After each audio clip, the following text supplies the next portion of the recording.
What is up, my beautiful gemstones? Welcome to Friday night's live intuitive oracle with myself and Ghostdragonzw. It is so good to see all you guys. It has been a crazy week.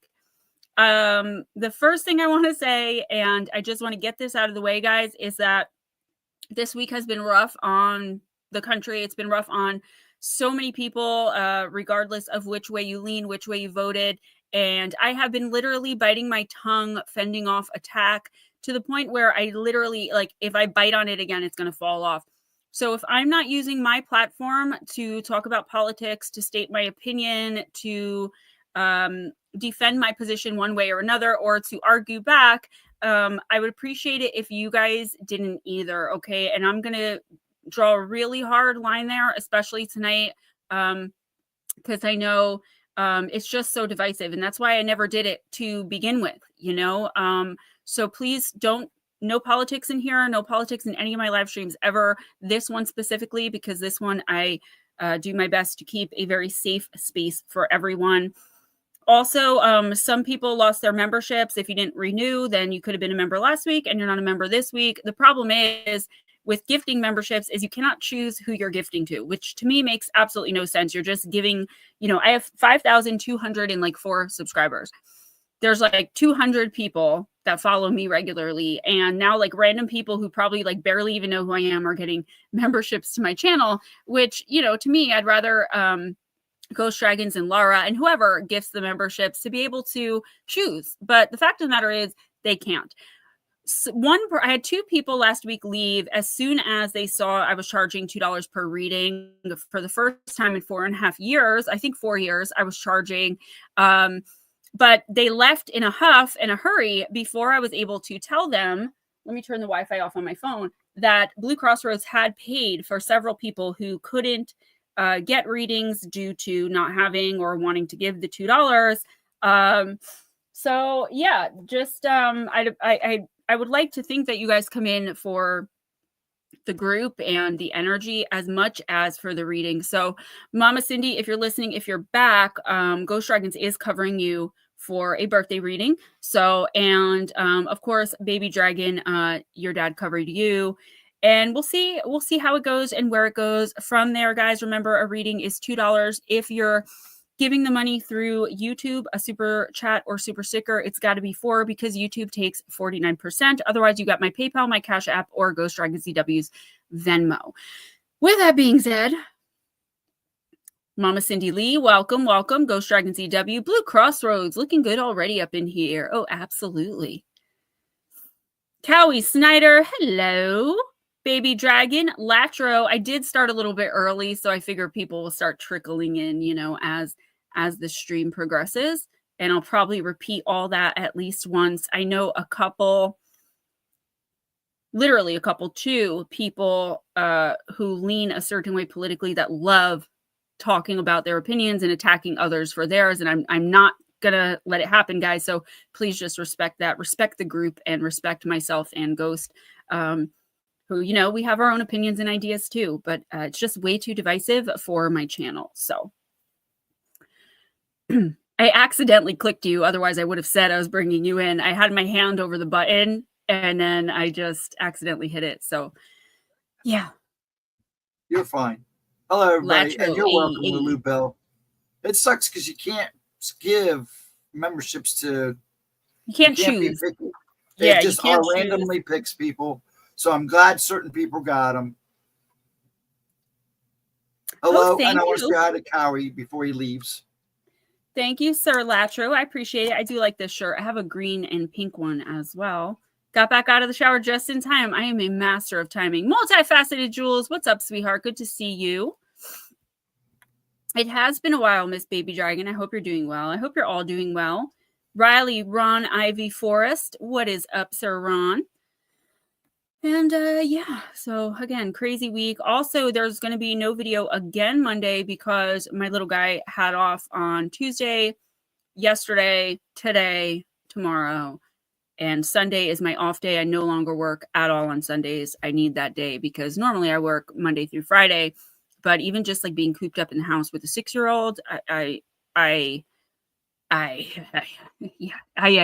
exactly. I'm bringing him with some of the other moms and some of his friends from school to a trampoline park tomorrow. So could definitely use some donations there. So yeah, that's about it. Just getting ready to get started. I just want to get a few more people in before we do that. Yes, sir. I gotta raise my hand. I want to thank everybody that's voting for Ashley for her bake-off. She's in the top 20 now, so keep voting. I tried to share that on YouTube, but when I copied the link and went to share it in the community tab, normally the link just comes up with the picture, and it came up with a link back to the main Facebook page for the contest. And I didn't want to send people there and have them be like, oh, we're voting, and like not end up voting for her. So that's the only reason I didn't share that here on YouTube. That's fine. But I know I've been voting. To do the same. Yeah, I don't know why it did that. Normally it's just like people click it and it'll say, oh, Facebook. If they don't have Facebook, then they can't do it. But it went back to the original to like show just the contest, not the person I was trying to single out for the voting. So I didn't want to take a chance. What is up, Miss Josephine? Thank you, Cindy Lee. Oh, it's double today. I guess they're getting down to the finals, Well, there's 6 hours left, but she said she just made this top 20, so that's good. Oh, yeah. Good. I know how frustrating that can be. I remember doing Face of Horror, and they invited me to try it again this year, but I remember being so angry with Face of Horror when I realized it was nothing more than a popularity contest. It wasn't about it wasn't about the work I do in the community or, who I am as a human. It was how much money do my friends and family have to pay for votes. And I was number 1 through the first 2 rounds. Then I was number 4 in up until the last round. I was in the top 3. Then in the last round, I got pushed to number 4 because it really is just really a popularity contest. Thank you, Mr. Mark. And I did send you your personal reading as well. So thank you for that. Guys, don't forget, once you put the money in my PayPal or Cash App, just put like a $sign in the chat. If you're a member, you don't have to pay because you pay through your membership, which actually you should consider becoming a member because membership starts at $5 per month. And if you come into the stream every week, if you got a reading every week, you'd be paying $8. So it does save you $3 a month, which is $36 a year. So there you go. Economics, Gemma Jade style. Mark, I hope you're doing well. Thank you. Story for you, Mark. My mother called me, which we don't usually talk on the phone. We text. She is just as she gets the ick just as much as I do from talking on the phone. And but she called me the other morning and asked me what was going on with you. And I talked to her about what you had told me in confidence, of course. She doesn't really have anyone to tell. And she was just devastated and heartbroken for what you're going through. So I just want you to know you have a vast wealth of people supporting you, praying for you, sending you love. And really as best as I'm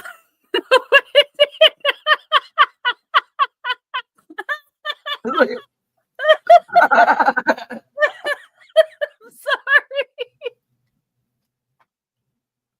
Oh, I froze. I'm so sorry, Mark. I'm so sorry, but his face. Oh God, that was the worst timing, Ghost. Oh my God. Okay. Rooting for you and praying for you and sending you love and light. Did you guys see his face though? It was frozen as like a I literally thought you did that on purpose. You keep freezing. You may want to back out and come back in. I may have to. Hello, Miss Pixie Girl. What is up? I want to speak to you privately after this weekend is over about some things. Nothing bad, just about obviously I didn't go to Power Unity, so I want to make that right with you and work that out with you. So I'll text you, and I hope you're feeling better too, because I know you were saying you're in a lot of pain, and Yeah, Miss Pixie, I couldn't help it. I thought he did it on purpose. I thought like I don't know, somehow knew he was going to freeze. I don't know. That just made me sweat. That's not good. Now it's hot in here again. So he's backing out and coming back in. As soon as he does, we will get started. Oh, boy, it was pretty hilarious, Mark. Sorry that it happened right as I was trying to reach out to you in a very serious way. But yeah, I definitely needed that. It's been a rough week for a lot of us. One way or the other, you know, like I said, both sides are doing good today and enjoying the day. Good. I've got to admit, I was worried when I sent you the reading and I didn't get anything back. Not that I expect you to like message me back or anything, but now if I do message you and you don't message me back, you specifically, I think I'm gonna be getting like a little worried. So just try to keep in touch as best as you can. I know that's not like the main thing on your mind right now, and it's not about me. Just like if you think about it and we haven't spoken in like a week, just hit me up. Oh yeah, Blue. Especially when you're stepping out of the shower. Your heart is happy. I'm trying, you know, I'm trying to get there. That was funny. I'm trying to get there to where I don't let, you know, just the same people or the same person over and over again like affect my peace. But it's so hard when you're like, because on the one hand, right, like I do not want this person or these people affecting my peace anymore. So I'm going to ignore them. I'm not going to allow them to emotionally affect me. I'm going to keep doing what I'm doing regardless, and I'm going to be successful, right? But on the other hand, there are certain people who sometimes we have to interact with and we have to be around. And for me, that I have to depend on in certain ways. So then I start to think like, why am I in this position where I have to put up with this after everything I've been through in my life, everything I've gone through and come through and fought through, to like still be in this place of dependence on people or a person who literally could not possibly care less. And then there's that part of me that's like, why did they get to get away with all of this? Why did they get to get away with treating me this way when like I can't step out of line at all, or I don't? Because I don't know. It's such a complicated thing. For me personally, keeping my heart happy. And I felt very like claustrophobic the past few days because I don't drive and there is no public transportation where I live, and I am really low on funds. So it's not like I could just take my little guy and like go out and do something fun. So that's why I was happy yesterday when some of the other moms in a group chat invited us to go to a trampoline park nearby where I live. So we've never been to one before, but I know he is going to absolutely love it. It's going to be a hard way getting there, like not like physically getting there, but like financially getting there, but like I've got to make it happen. I've got to make it happen for him and for me to just get out and like do something different. Divine Empathic, what's up? All right, we can start now. I might be up and down a little bit, guys. I drank a lot of water today because I was having some burning in my chest and my lungs, and also this side of my body is freezing and this side of my body is sweating, and I don't know what's going on there. I think it's just the lights and the wig, but then I have the window open, so I don't know. I'm kind of overheating right now. So if I'm up and down, that is why. Yeah, I would love it. I'm wondering, like, do I have to pay for the same price for a ticket for me as for him? Even though, because I'm like, if we don't have to, I'm obviously not going to. But if I have to pay for a ticket, I am jumping and flipping and trampolining. You know, I still have not figured that out because they don't say it. They just say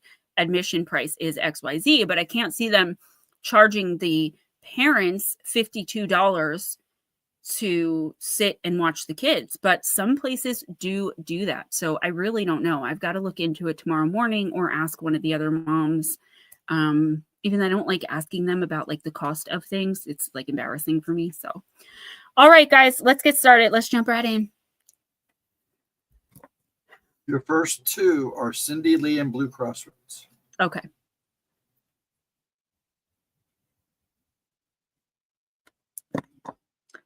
Mama Cindy, I'm going to use the Lantern Oracle for you. I hope Aunt Edna comes in. Miss Smoochie, I hope she comes in.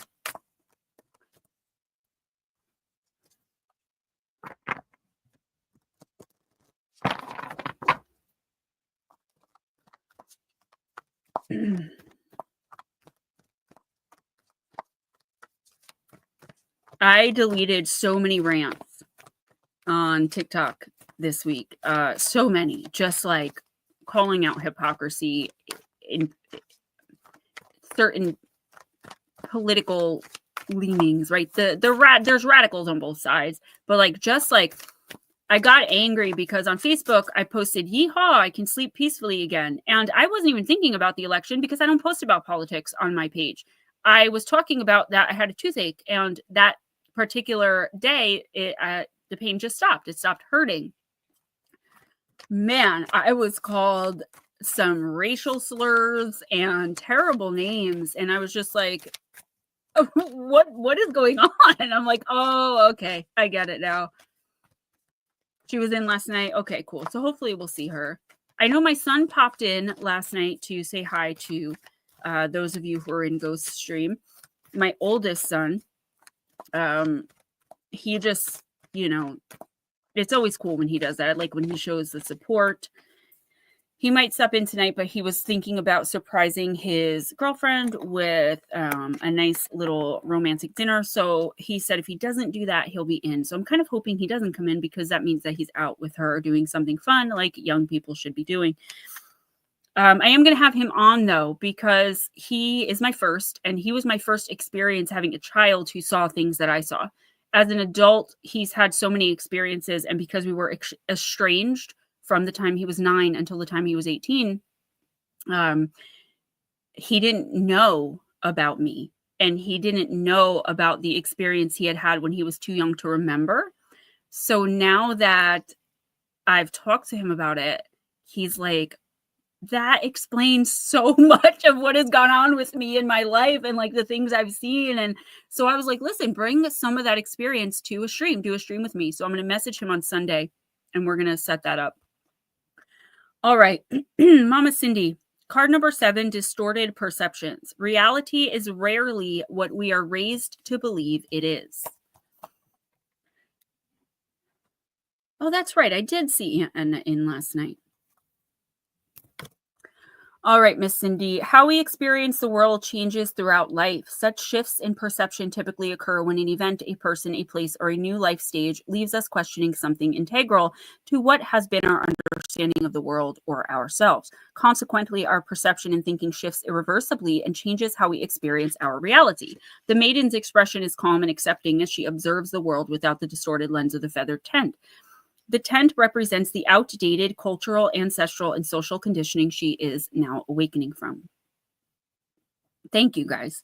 She stands firm and in solemn awe of the wisdom revealed in her newfound worldview. All that she has been raised to believe about the world and herself no longer applies. She sees beyond how limited and false certain aspects of her perception and understanding has been. With this new perspective and clarity, it is now possible for her to grow beyond, rather than blindly repeat, the intergenerational patterns, fears, and false beliefs that would otherwise have a deterring effect on the life she would go on to live. A sophisticated shift in consciousness will soon be made available to you. Initially, seeing things differently may feel alienating or even like a betrayal or a great loss. It may present initial challenges in what to do with and about this new perspective, especially if what you had envisioned for your life is dramatically altered as a result. The maiden assures you that any confusion, grief, or upheaval from releasing distorted perceptions or limiting beliefs will eventually open into amazing opportunities, remarkable growth, and an increase in self-sovereignty. Maiden's message: power, beauty, and liberation happen when we do not close our eyes or retreat back into the mentality we have already outgrown.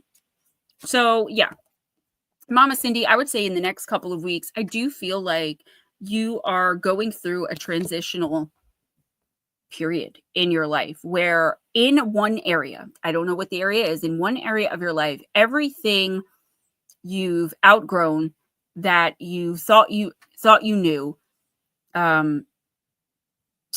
everything you thought you knew, everything you've been possibly told, and possibly that you believed in as well, you feel like you don't fit anymore, like you've outgrown. And this is in one area. I'm not saying in your life in general.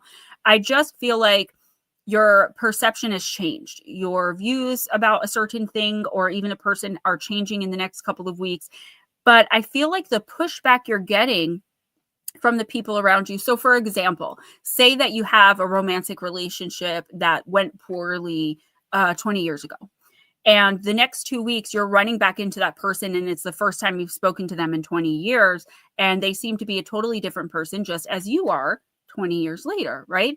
So you're seeing them from a new lens, a lens of being wiser and possibly having gone through a more serious relationship, just changing as we do as we get older, right?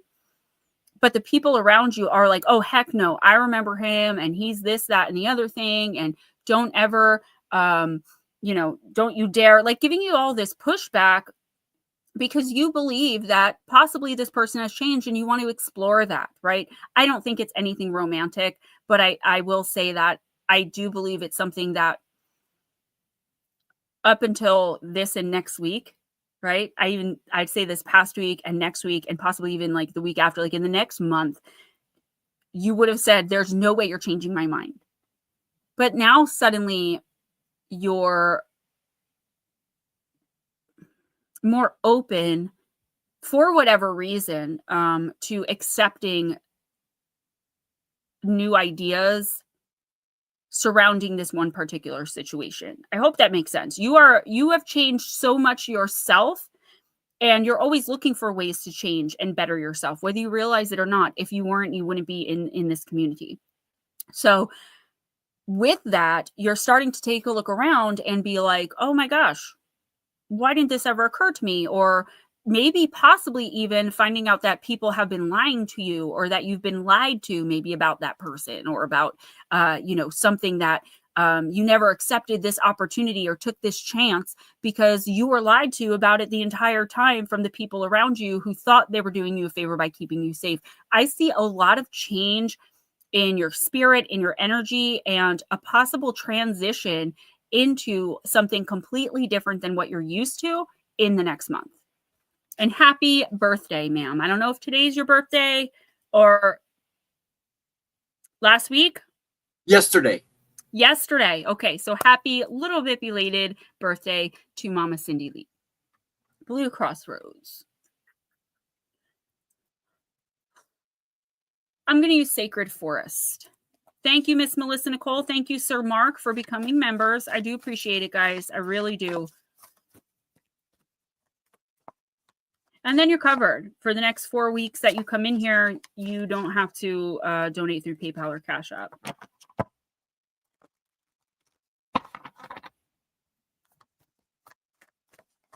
Oh, good. I'm glad it makes sense. Awesome. You're so welcome. Thank you.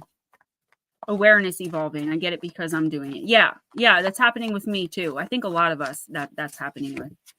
Here, Ghosty and family roar. Yes. Mark, it's so nice to see you. Wizard of the Woods, the card of focus. This card reminds me of someone I used to work with.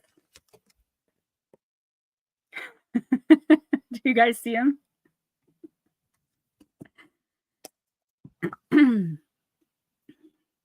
Card number 50.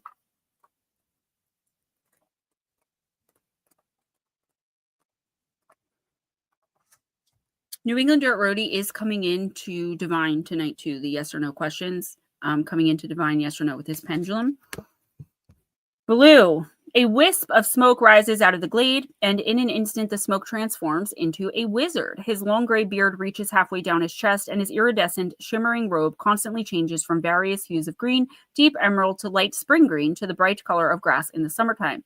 He leans toward you, lowers his voice, and says, "Your wish is my command. However, you must be very clear and focused about what you truly desire. There's true magic in the world. However, to experience it, you must be able to direct your intention and in the direction of your dreams." No, I want to say that again because I messed it up. There's true magic in the world. However, to experience it, you must be able to direct your intention to the direction of your dreams. Thoughts are things, and as you focus your thoughts, I have hair tickling my nose, toward the good, you will attract more positive experiences and loving people into your life. If you direct your thoughts toward which isn't working, you will create even more challenging situations. If you are pleased with the direction you are going, concentrate on what you desire, not what you don't want. To develop inner power, gather your energy and focus intently on one thing. Also, diminish activities that aren't essential to this goal, and it will be just a matter of time until miracles begin to unfold. Put your attention on what's worthwhile, loving, and beautiful. That's what will manifest in your life. What you focus on is what you create. This is the time to choose just one thing to focus on rather than a slew of things, and watch miracles abound. So this isn't saying, there was something here I wanted to point out. Yeah.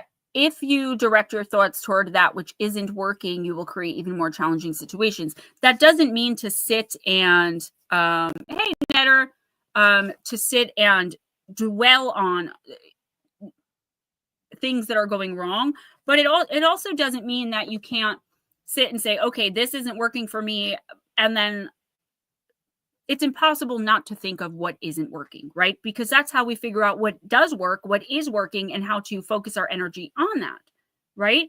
So what this card is saying is just shift your focus a little bit more, not to like the what ifs, like what if this happens? What if that happens? What if this is happening and I don't know? Like, instead of allowing your mind to race, really focus on all of the good around you, all of the blessings around you, and take that energy and focus it forward, pushing it out towards your future so that you can bring in all of those same things pretty much all of the time. And your final desire, so to speak, whatever situationally you're working towards and hoping for and dreaming of, it'll come to you more quickly than if you focus on how to prevent things going wrong on your path to obtaining those things, right? Just focus on what you've done right, what you're doing right, what you need to do to get there.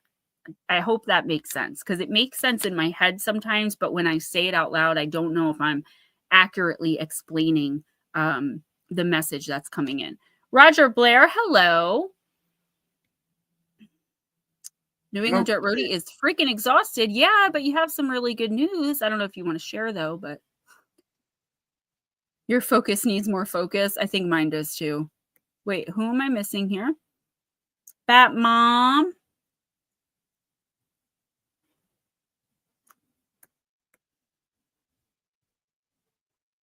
So, Mama Cindy Lee, you just have to reframe the question in the form of a yes or no answer. So you could ask, is my ankle broken? Or is my ankle just really badly strained? It has to be a yes or no, because he's using a divining pendulum. So it goes one way for yes, one way for no. It doesn't spell. So yeah, just reframe that in a yes or no type deal. Who's next? Yeah, blue. Absolutely. That's exactly what it is. I have a hair. At first it was tickling my nose. Now it's stuck in my lip gloss. Ready? Baby dragon. All right, Miss Baby Dragon.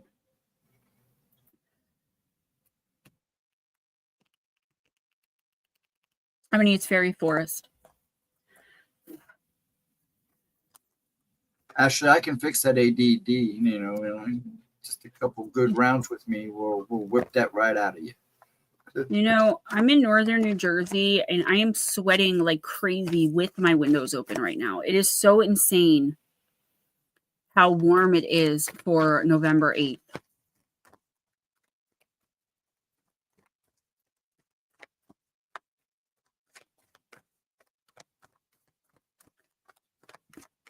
And just remember, guys, a divining pendulum or even an oracle reading should never be substitute for actual medical advice. I put that in the disclaimer that you all inadvertently agree to by coming in here and getting a reading. All right. Baby Dragon. Soul kin, recognition, family, and kinship.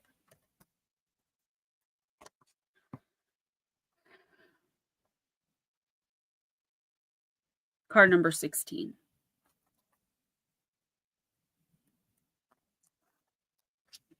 We often wish for our relationships to endure long beyond their lifespan. Friendships and relationships have been drawn to us according to the lessons the soul wishes to learn.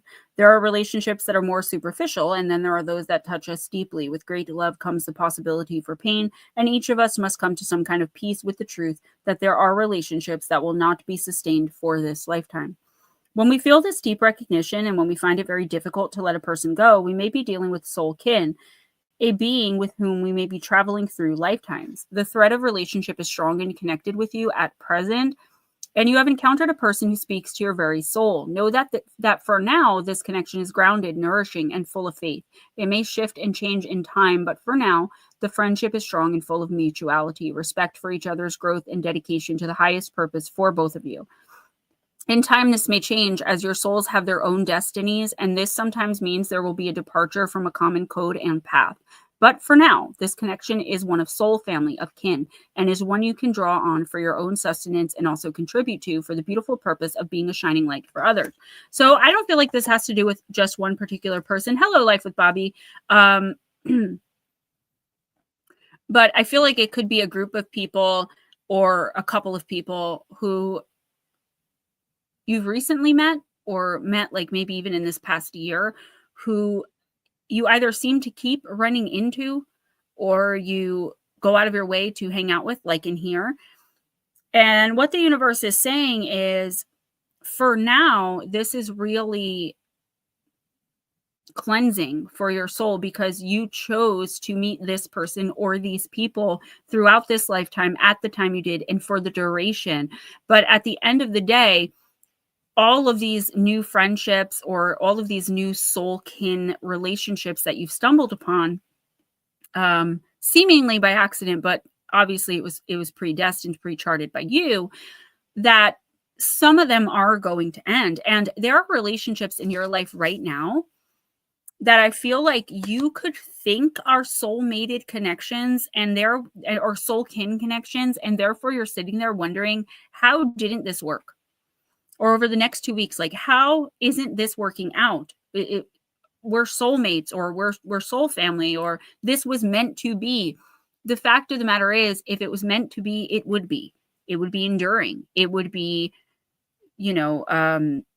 full of light, and it would light you up energetically.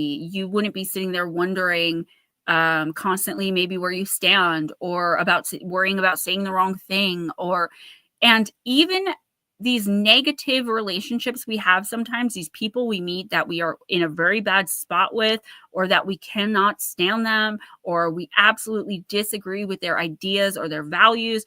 These can also be soul contracted, soul kin type relationships, and y'all will hate each other in the next lifetime too. These people are the most important because they challenge our soul's growth. They teach us how to turn the other cheek, how to say goodbye when our heart is breaking inside, but we know that we just can't do it anymore. The universe is asking you in the next couple of weeks to evaluate any relationships in your life that you feel you just can't handle anymore, or that abruptly ended where you're wondering what happened. Save yourself. Of course, it's going to hurt, but I want this card to be for you, Ashley. Like, save yourself the wondering or the blaming yourself or blame shifting, and just understand that it was meant to happen and it's going to happen, right? What did you say? 3 friends I walked away from a few months ago, and 2 newish friends that formed almost a year ago. So yeah, what the universe takes away, it also replaces.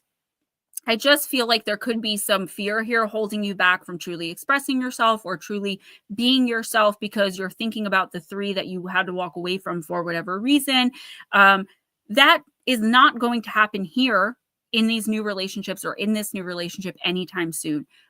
One thing off card that I am getting is a painful relationship in your life where you could possibly be wondering, why you, or how is it not working? You've tried everything. You've put your heart and soul into whatever this is. It doesn't have to be romantic. It could be literally any sort of relationship you have that's important to you.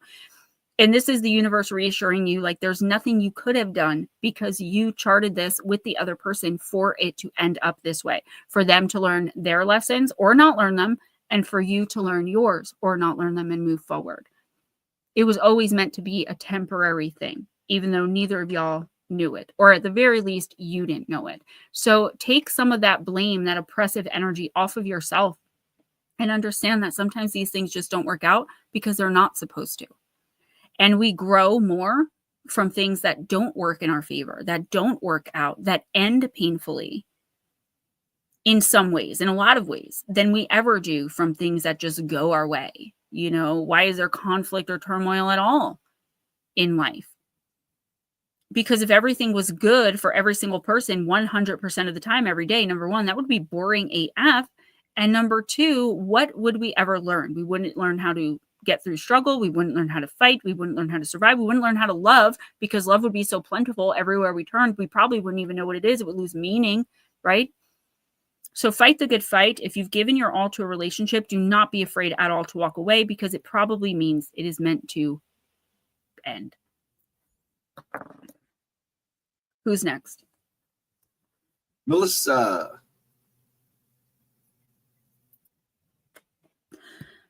All right, Miss Melissa. Let's use human spirit.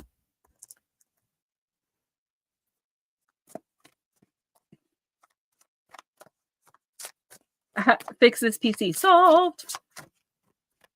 Yeah, I think not everyone's getting readings, Miss Melissa. And we also started a little bit early tonight.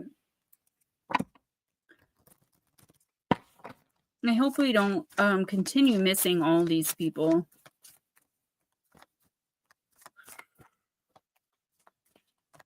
I can never think of good test questions. Someone else.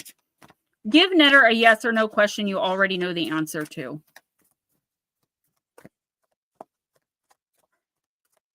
I love that. Melissa, I love that. Blessing in disguise, card number 40 in the upright. So this is going to be, or should be, a good one.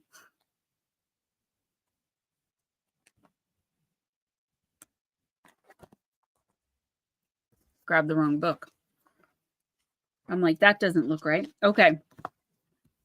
Oh no. Did you just lose that toxic person your loved ones have been warning you about? Guess what? That is amazing news. Or perhaps the dead-end job has sent you packing. Hooray. Time to celebrate. Sometimes we can't see an opportunity for what it truly is.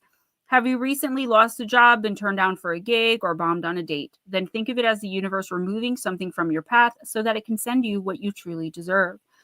Sometimes we become comfortable or feel unworthy, so we stay put, afraid to look for other blessings. Now is the time to think about what change you could benefit from that might be a wee bit uncomfortable. We absolutely know it can be terrifying to walk away from a long-time comfort zone, even if we're miserable there. We ask you to be fearless, be the hero of your own story.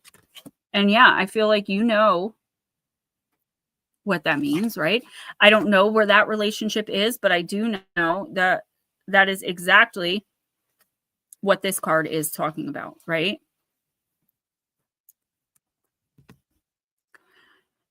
I know better than I think. I don't want to say I know better than most people. I know as well as most people who have been there that you can stay put in a miserable situation for an entire lifetime, maybe, because sometimes it's just easier. And like you become so comfortable in how things are that they become normal. Even though if you were to leave the situation or relationship or whatever it is, you'd look back a year from now and be like, why the F did I ever stay in that for so long? Like, you know, and you could end up beating yourself up over it. This is the universe telling you that in the next couple of weeks, you are going to receive the chance to really branch out. Oh my God, this is driving me crazy. To really branch out and look for new opportunities to be happy in your life. Okay, because there's one situation particularly and specifically that just isn't doing it for you anymore and hasn't been for a long time. And like me, like I understand, I'm not saying like me now, but I've definitely been there. It does become more comfortable to just stay and tolerate what we're used to, what's become normal.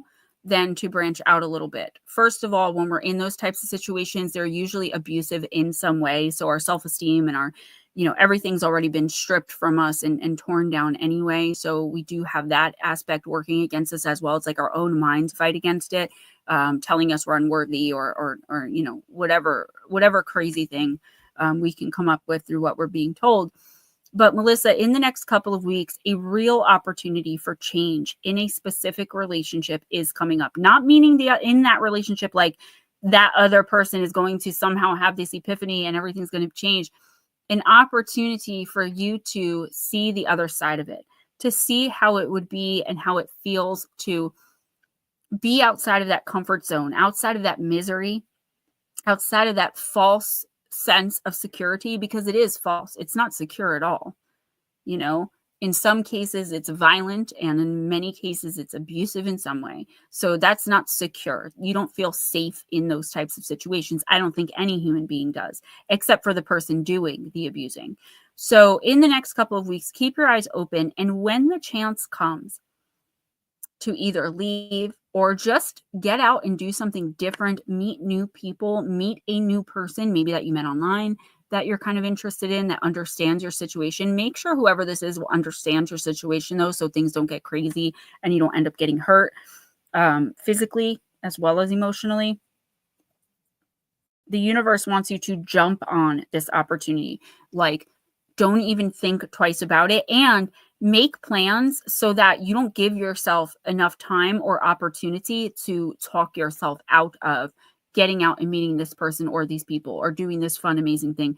Even if at the end of the day, you end up back in the uncomfortable misery, right? Or the comfortable misery, because then it's going to affect you in such a way that you're not going to be able to stop thinking about how authentic you felt and how maybe admired you felt, or how good you felt, maybe safe, secure, whatever the higher vibrational feelings are that you're getting out of whatever this is. It's going to be another seed planted for why, practically speaking, you should step out of whatever this is with whomever it's with. Yeah, no, that's not going to happen. And you know that, it's familiar. And yes, you know what to expect.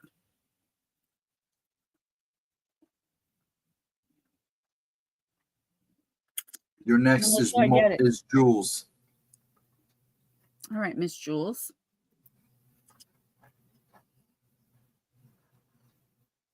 I'm going to use Alice the Wonderland Oracle. You know who I haven't seen in a while? Miss Wendy or her daughter. Ryan hasn't been in either. They haven't been in a while. I left him a comment underneath one of his just one of his memes on Facebook, and let him know that we're good for Tuesday, for this coming Tuesday, because we haven't been able to do afternoon talk because of my crazy hectic schedule. And I'm supposed to be, I don't know why I made this appointment. I don't know. I know I made it months and months ago. I don't know why I thought the time was okay to set up a live stream interview with Alien Probe for 12 noon on Saturday. Like, that's not even a time I'm available. I don't know what maybe I thought, like, I'll think about it, like I'll make it work, but it snuck up on me. So now, unfortunately, I have to reschedule with them, and I really don't want to, but that's just not time I have free. So I feel really bad. You may still see me on there, but I don't think so. I would need to have someone help me with RJ, and that's just not happening at 12 noon on a Saturday. So I'm going to have to talk to Matt over there and Doug and find out if they can do anything on a different day.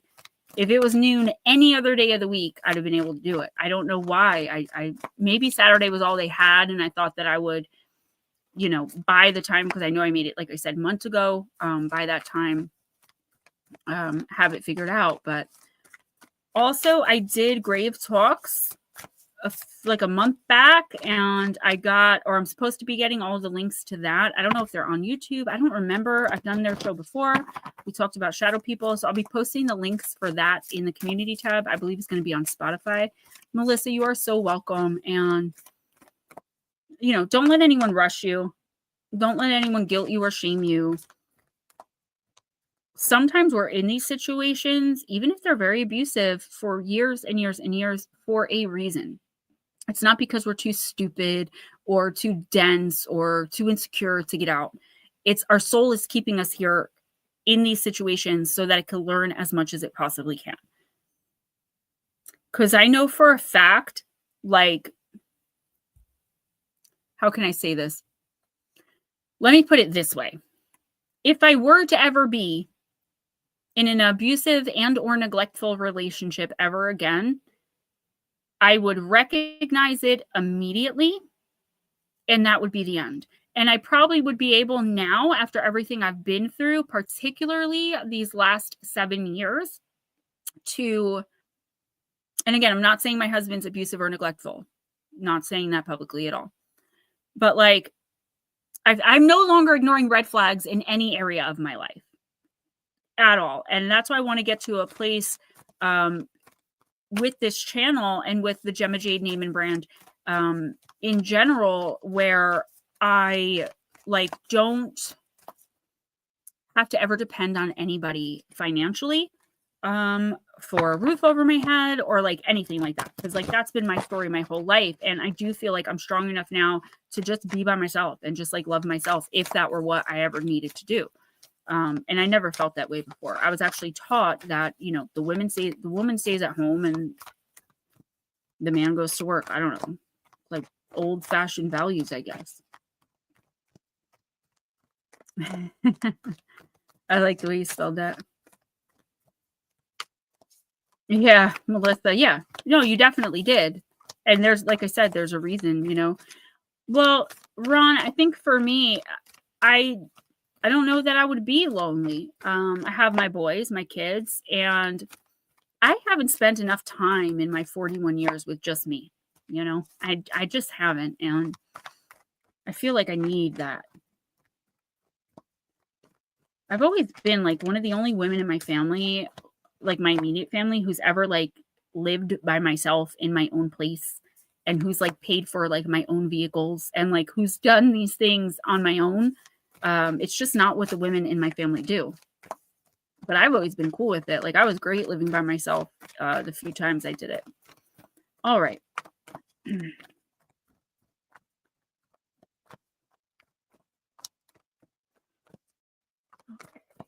I don't remember who I'm shuffling for.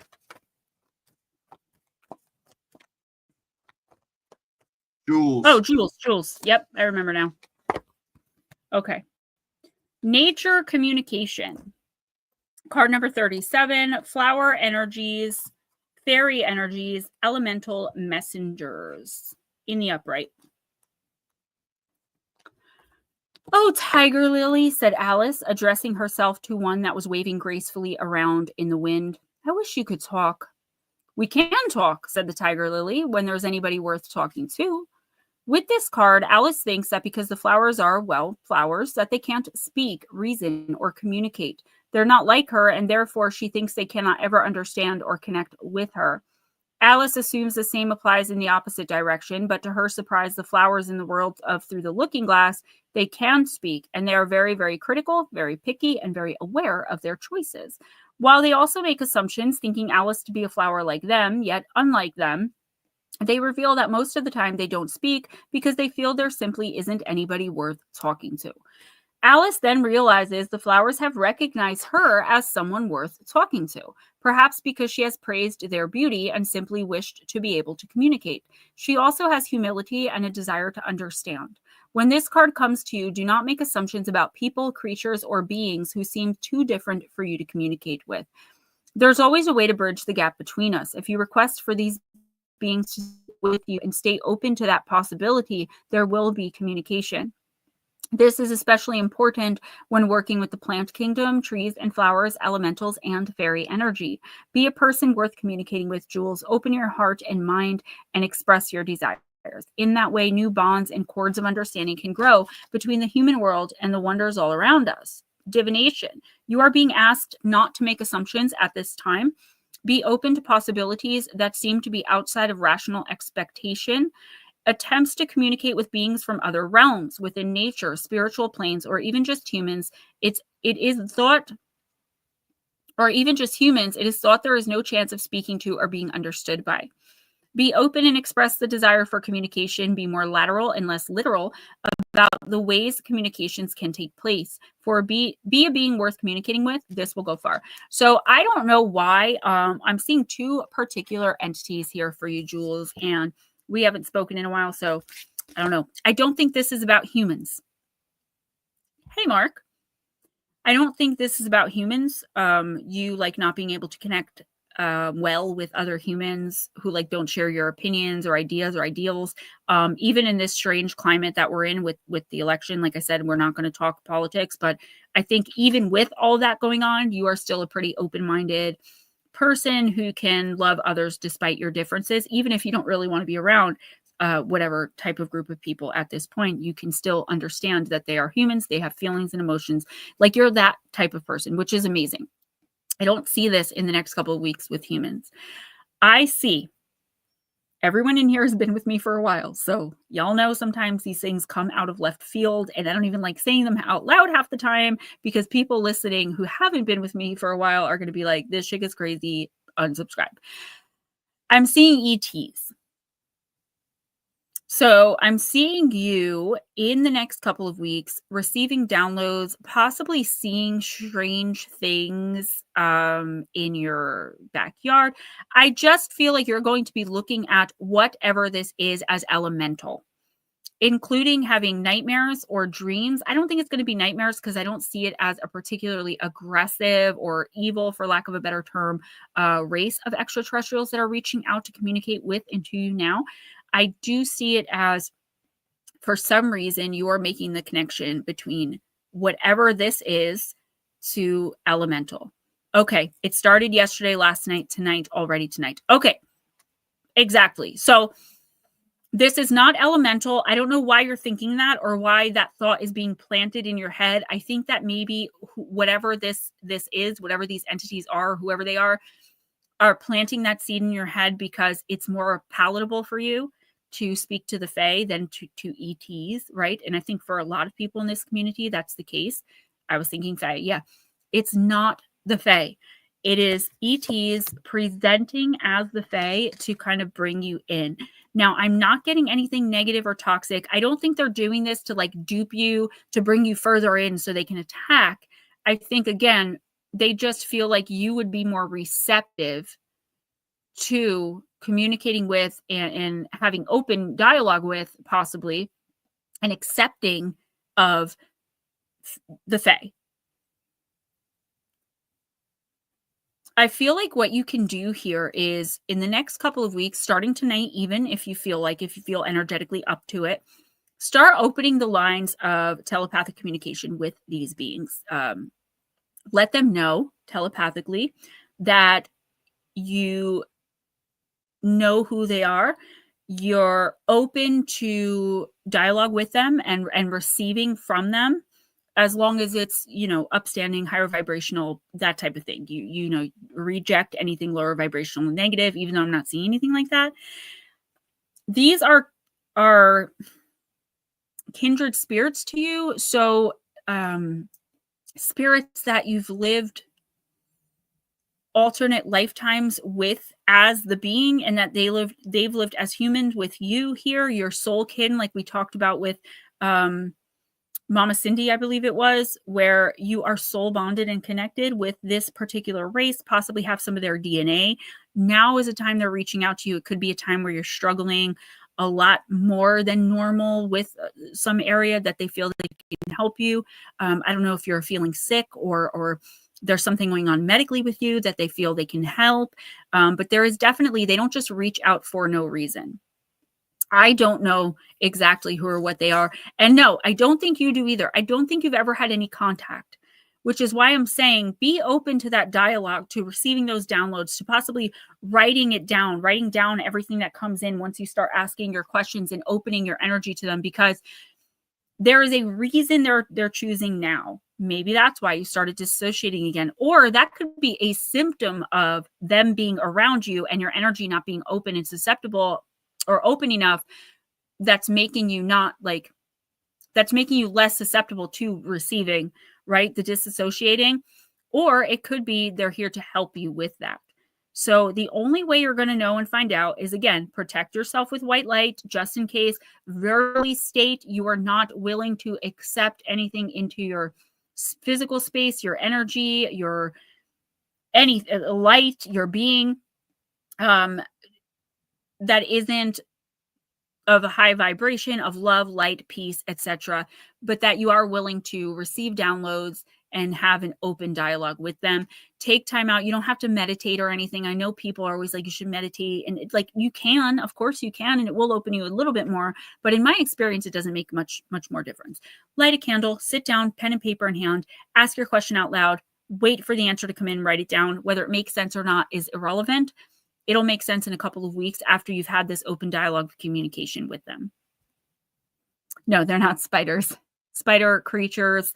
The spider ETs are incredibly, I'll say evil for lack of a better word. They're very militant and war focused. I've only seen that I know of that they've come here like twice, and people have managed to catch it.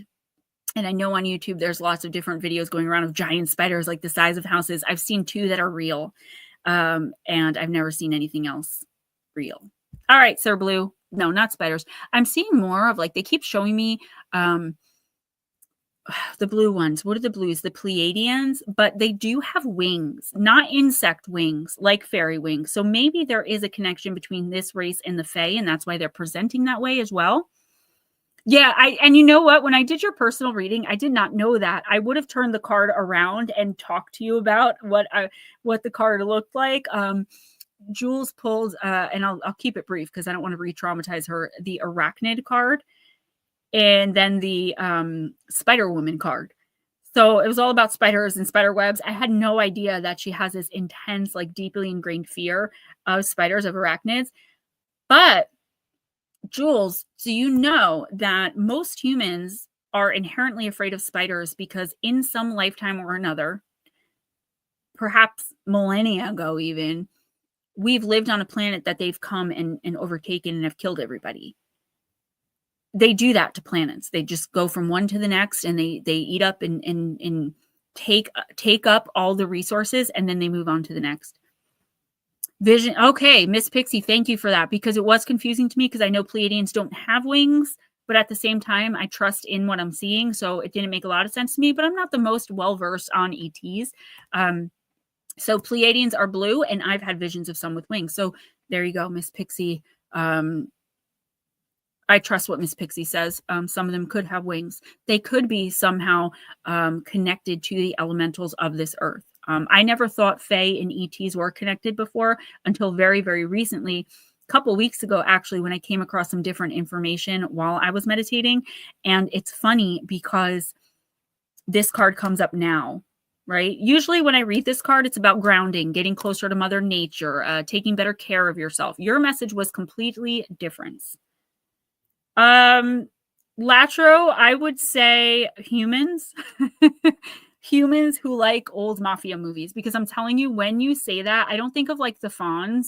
I think of like Joe Pesci's character in Casino when they're all like, hey, yo, hey. Or like the Family Guy when they're making fun of the Italians and they're like, bobbity boopy. And he cuts them in line and they're like, hey, yo, and their hands are going all over the place. Mixed interspecies, yes, could be that. Jules, keep us posted on this journey. Even if you don't want to publicly say it, I'm sure Miss Pixie would love to hear more, and I definitely know that I would. So, who's next?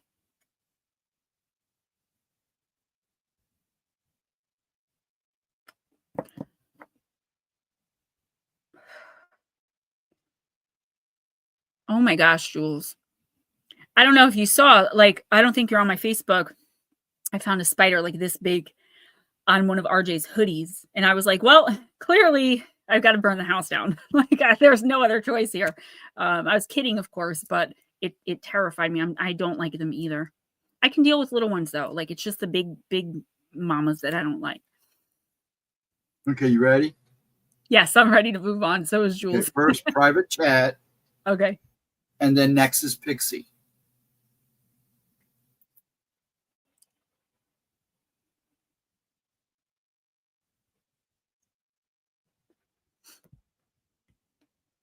Guys, it looks like we are missing so many people tonight. Definitely almost done already. So I don't know. We can chat a little bit. I do want to get through the readings though. I don't want to make people wait. If anyone wants a reading and hasn't donated yet, do that now, so that, because I only have 6 people left plus 2 timestamps. And if you have donated already, not being a member, and you wanted a reading, then just let me know. So Josephine, I don't know if you've donated yet. $2 through PayPal, Cash App, or Ghost Dragons Venmo. $4 through Super Chat, Super Sticker. Same with everybody. But yeah, let's move on. If we got to end early, we end early, and it's just an early night. I would hate for that to happen because I know we look forward to this all week. But also at the same time, maybe it's just, it was hard on a lot of people. I think the election was hard on a lot of people. And I feel like knowing this channel isn't a place for that. Maybe they don't want to come in. Maybe a lot of people are really angry, giving out death threats boldly on social media. So maybe they don't want to come in. But we'll see. We'll get through them. Yeah, you're actually getting close, Mark. And Miss Pixie, you're next. Miss Pixie, I'm going to use the Oracle of Shadows and Light.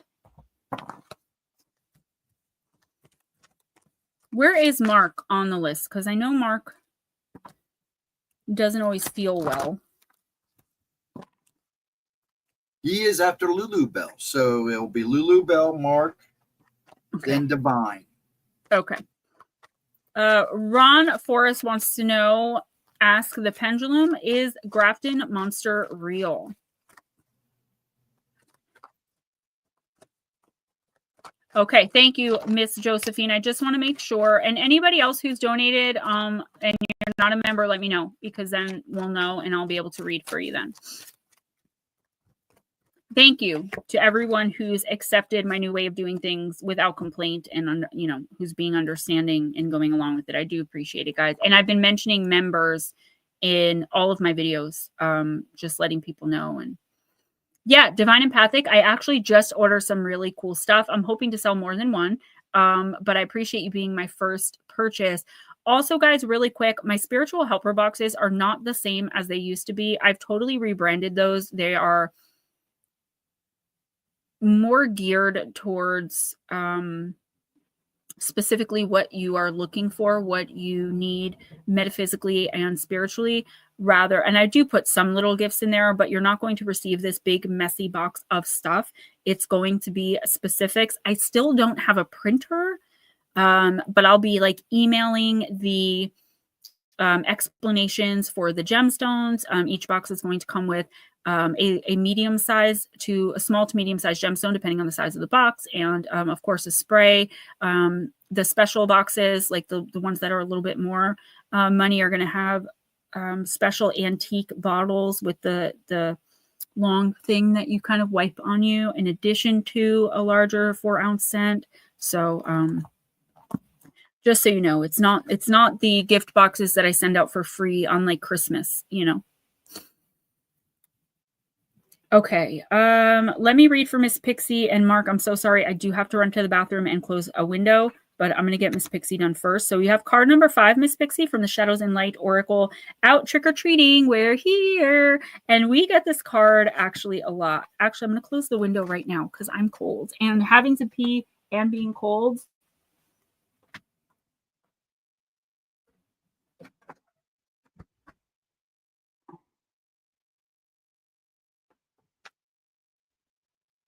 also, I put out 2 shorts while I was getting ready for this stream, so because I haven't been able to do any.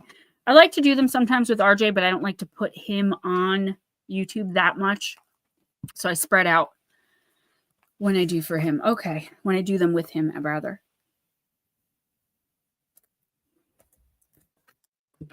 Knock, knock, they're here. At your door, front or back, or at a window dressed in black, appear 4 little ones, if you include the little jack-o'-lantern. They may look scary, but take some time to discover what they have bubbling away in the cauldron. It could be wonderful, and yet you may be fearful that it's woeful. It's going to take courage to find out the truth, but if you do find that courage, you'll discover that you need not be scared by the appearance of death. He's just here to help you change. And Jack-o'-lantern is here to help you light up something you've been hiding from. The little witch. Mairead, hi! The little witch, with her apprentice, they are ready to help you understand the depth of your magic, so don't be afraid. The trick-or-treaters speak. Pixie, we may look dark and scary to some, but truly we are also fun and peace-loving magical ones. Don't judge everyone by appearance. Instead, understand what lies beneath and discover what it is they want, and then feel out for any strings attached. We want you to exercise your feelings and your clairsentience, the ability to know, and not to rely upon appearance for your signals. Then we would like you to meet with us so we can share our experiences with you and hear more of your story too. Divination message. It's up to you now to decide whether you are going to take the time to discover that what something is really all about, or simply judge it based on how it appears to be at first glance.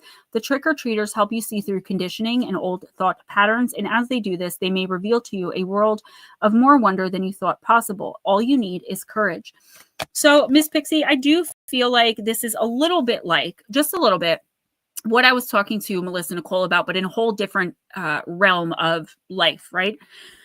This isn't so much about stepping out of an abusive situation and into your ownness, right? This for you is about an opportunity that's coming along. I'd say in the next month or so, definitely by the beginning of the new year, this should have presented itself to you already.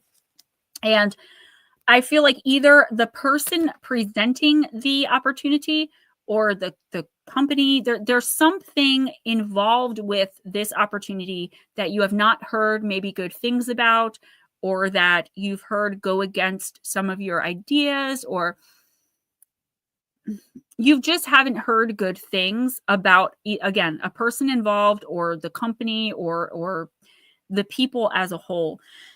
The universe is saying, like, you know better than anyone, right? I think we all do in here, that looks can be very deceiving, and you should never take something or someone at face value, right? You should never go by what you hear. For some reason, in this particular instance involving this experience, I don't feel like that's what you're doing. I feel like the amount of change that could come from this is something that you could be having an issue with, but instead you're kind of packaging it for yourself as, oh, I don't like the vibes of that person, right? When really you just know that if you take this opportunity, there's no going back. It could propel you into something new and different, and that's scary. Stepping outside of our comfort zones there's some of the scariest things. So I feel like this is the universe telling you, like, be very careful in the next, I would say, month. I don't know about the next 2 weeks, could be, but I'd say within the next month, when you receive an opportunity and your immediate instinct is to just kind of toss it aside, ignore it, not respond to it, or say, no, that's not for me. Look deeper into it and make sure, I mean, it could be that it's not for you, but please make sure that it's not coming from a place of being scared of change or not wanting change right now, because sometimes we don't want change. It's just there, it just comes up, and we have to either take it or stay stuck and stagnant in some area of our life. And I do feel like this is a path to ascension in some area, but it's just not being packaged to you very well. It's not being presented very well, and you could end up overlooking it outright, denying it outright based on the way it's being presented. So please make sure anything like that you're looking into, you're maybe even researching before you just say no. Again, you may not end up saying yes, but I do feel like you will. I feel like you're going to, if you look a little bit below the surface, understand that this is something made for you. It's something you definitely, it's like the natural next step of progression in some area of your life. And I feel like once you realize that, you're going to be very relieved to accept whatever this offer is. Guys, I swear, I know you guys are waiting. I will be right back. She will be right back. Just hang tight. Lulu Bell, you're next. Then Mark Halstead. Then Divine. Then Josephine. I hope everybody's having a good night. I hope everybody has a good weekend. I will and should be here tomorrow night at midnight for Gemma's replays. Thank you all for joining me last night. Appreciated it. So I hope everybody's good. And see what else. I can't think of anything else. And folks, like she said, you know, a couple bucks is a couple bucks. If you want in, please donate, become a member. She's almost down to 5 people. We'd love to do some more, so hit her up. We'd love to do this for you.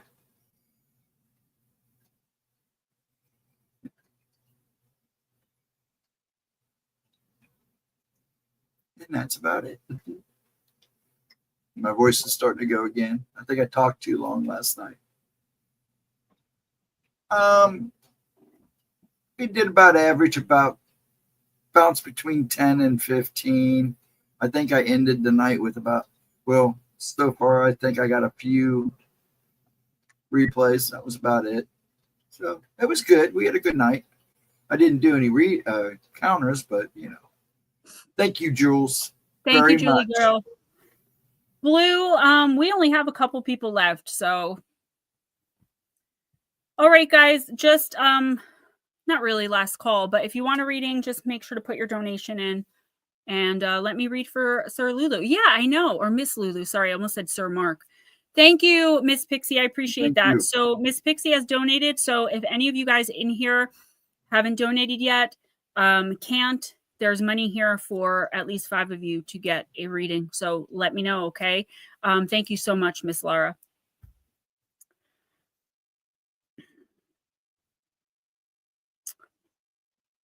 Lulu,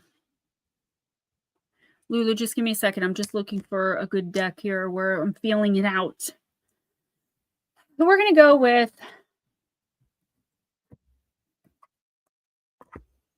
I definitely just made a calculation mistake there, but that's okay, guys. I'm just going to go with it. Thank you, Miss Julie girl. I love you guys. Well, Blue, definitely appreciate that and go right ahead if you want to, but Miss Pixie just donated for that, so I was going to throw Mairead in. Latro, you always do. Thank you. I appreciate that. Yeah, Miss Mairead, long time no see. Good. I would have been pretty sad if we ended at like 8. Like, what is going on? But I did start very early tonight compared to normal.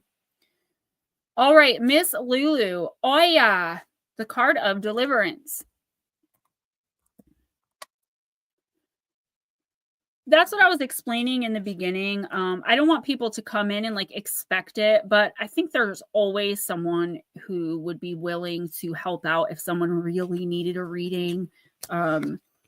You know, that's why I was a little upset last week when I lost a couple people. Like, that's all they heard, and they didn't even wait around for me to be like, but don't worry about it because Blue donated in case it just, they didn't even wait.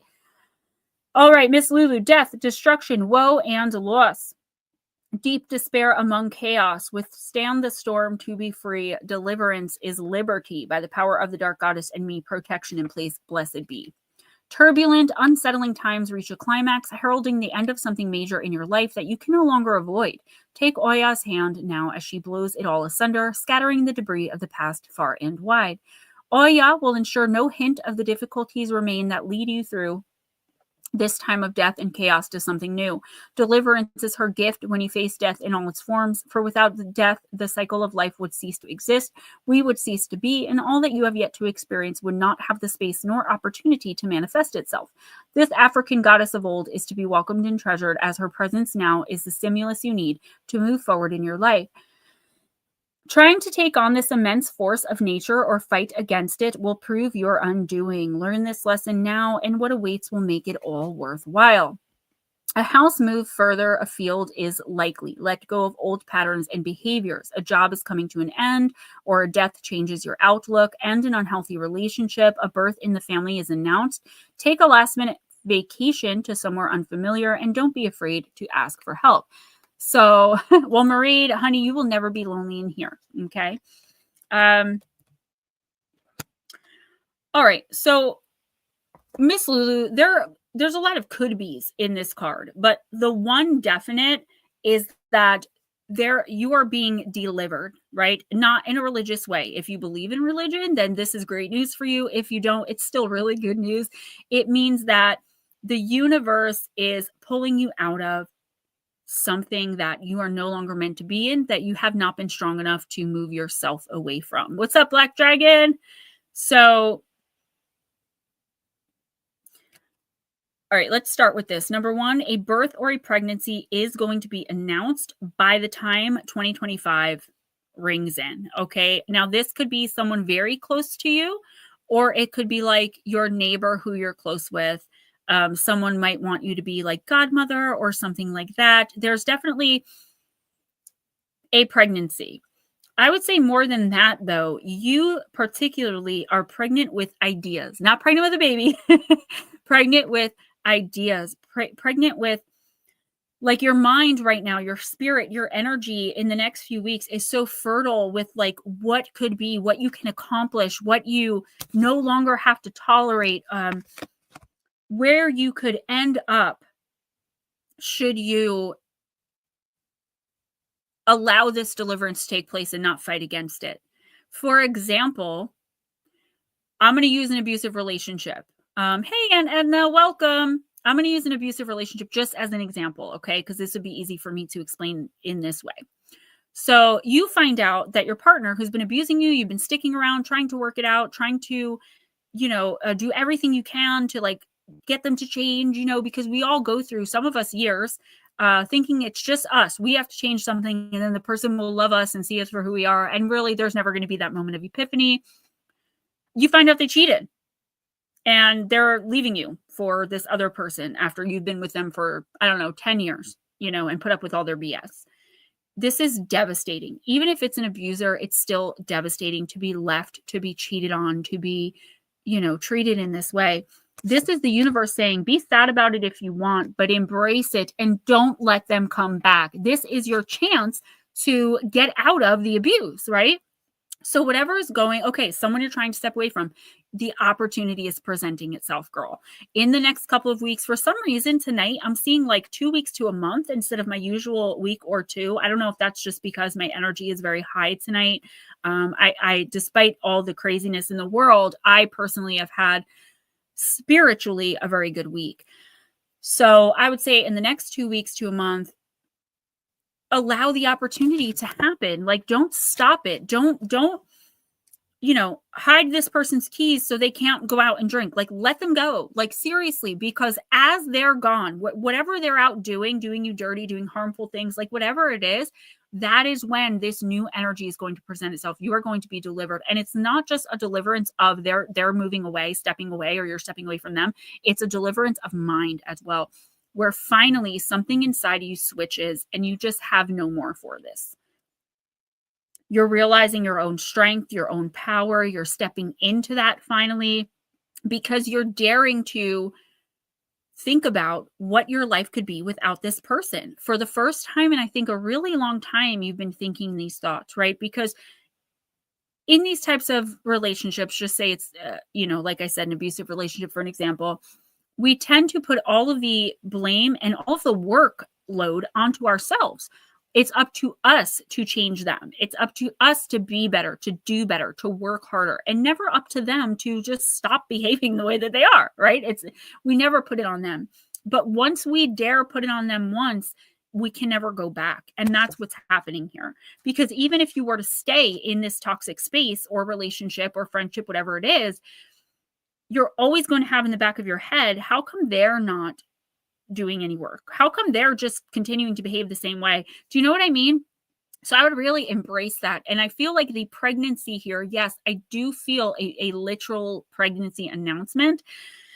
And I see it coming from a very unexpected place, actually. But more so, I see you finally starting to understand your purpose, your power, and your strength and ability to make things happen outside of the toxicity for once. Like, you're not scared to think this way anymore. You're finally coming to your senses, and you're not putting up with the nonsense anymore, period. Mark? Yes. Mark, I'm going to use Magic of You. And I hope you're doing well. I was hoping you'd come in tonight. Lulu, I hope so. I hope so for you. And, without judgment, even if he doesn't, I still am here for you and I'm still hopeful for you. Mark Halstead, then Divine Empathic, then Josephine. Those are just the next three.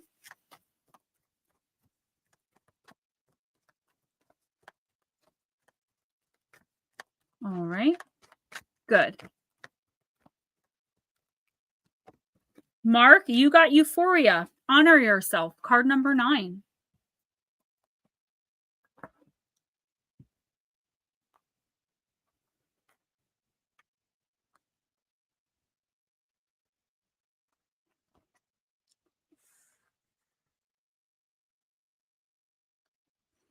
Thank you, Sir NEDR. Thank you, Miss Marie. Whenever I wear this shirt, I go back and forth between the pink and the blonde. I can never tell which one I like better. I do love my wigs now, though. I even have a nice brunette one that I've been wearing. If you guys saw it, I finally found one. All right. The white goddess with the feathered snake / swan countenance represents the sacred fusion of air and earth, divine inspiration bonded with earthly tangibility. There is a sensual aspect to this card.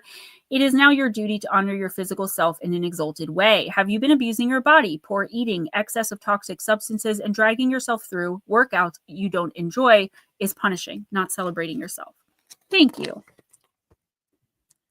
Don't put anything in your body that's not worthy of your God / goddess status. Obviously, that's God's status. Quality over quantity is key at this time. Awaken to your sacred self. Be selective about who you allow in physical proximity to you. Don't share your sacred self with someone who is not worthy of you or who does not treat you in an honorable and respectful way. The woman of Euphoria holds her hands gently and seductively over her heart as she considers the blessed magnificence of her own reality. She is quiet and reflective. This is a deep inner comprehension, not bound by society's laws and others' opinions. Inside, she is infinite, and her physical form is the gateway. Mark, I have a message for you, but it's not the easiest message to give. It's not bad in any way. It's just concerning for me. The thing I immediately heard in my head was that I need to tell you to watch what medications you're being given, just to know what you're taking, right? To know what the side effects are, what you're getting into, and also to be very careful at this time of people trying to come into your life and enter your space professing the ability to like cure you, or the imagery I got was of a snake oil salesman, right? Sci-fi master, hey, long time no see. So and that's okay, it's been a rough week for everybody.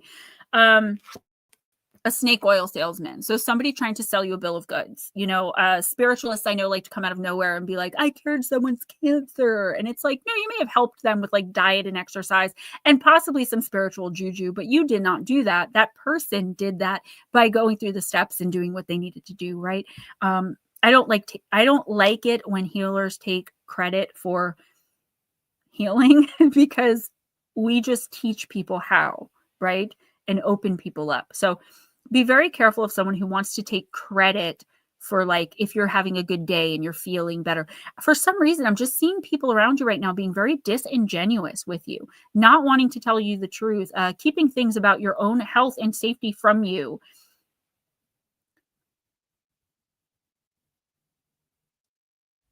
I'm seeing you not in a bad space. For as scared and for all of these feelings that must be coming up for you with your diagnosis and what happened in the last couple of weeks, I do see you in fairly good spirits considering, right? Probably much better than a lot of people would be. Coming to terms with what comes next in your life, beyond it, I think is a really big point right now. Not saying you're going to die anytime soon, but wouldn't it be great that when the time comes, and this goes for all of us, that we're just like moving on, you know, going home and really feeling that energy though, even if there is some fear. That's what this is talking about. You are infinite. You are a God, quote unquote. You are you're a never dying energy. And the universe wants you to come to acceptance of this. And if there's someone around that can help you with that, great. But don't let anyone else take credit for the hard work you're doing. Be very careful. Just again, know what medications you're being given, know why you're being given them, and know the side effects of them. I do feel some conflict between medications. I don't know why. I'm not a doctor. I'm not telling you not to take medications. I'm just telling you to educate yourself probably a little bit more than you normally would because you trust the doctors that you're seeing maybe. But just ask a little bit more questions in the next couple of weeks so you don't end up with any issues.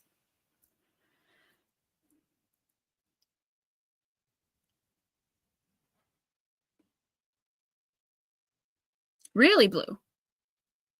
You think so? We're going to have to talk about that because I don't know where that came from. I missed a lot of the conversation because I was reading. We're going to talk. Where is Wendy?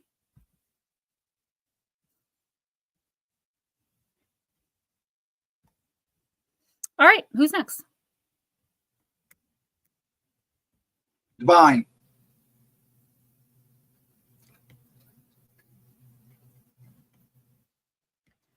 And understand what they say. I refuse several meds. Good. And I feel like if that is the case, you did something really well, really good for yourself, for your health, because something just wasn't looking right here. When they showed me, like, I'll pull the card, I read the card, I look at the image, and then I will be shown a scene. That's really how I get most of the messages. Sometimes they'll come in audibly, but mainly it's a scene that I'm being shown. And I was being shown just something not vibing. Blue, I will. I remember one of your encounters, but I'm not. I know you sent in a few, so I'll have to go back and recheck that. Yeah. Okay. I'm sorry. Who is next? Divine.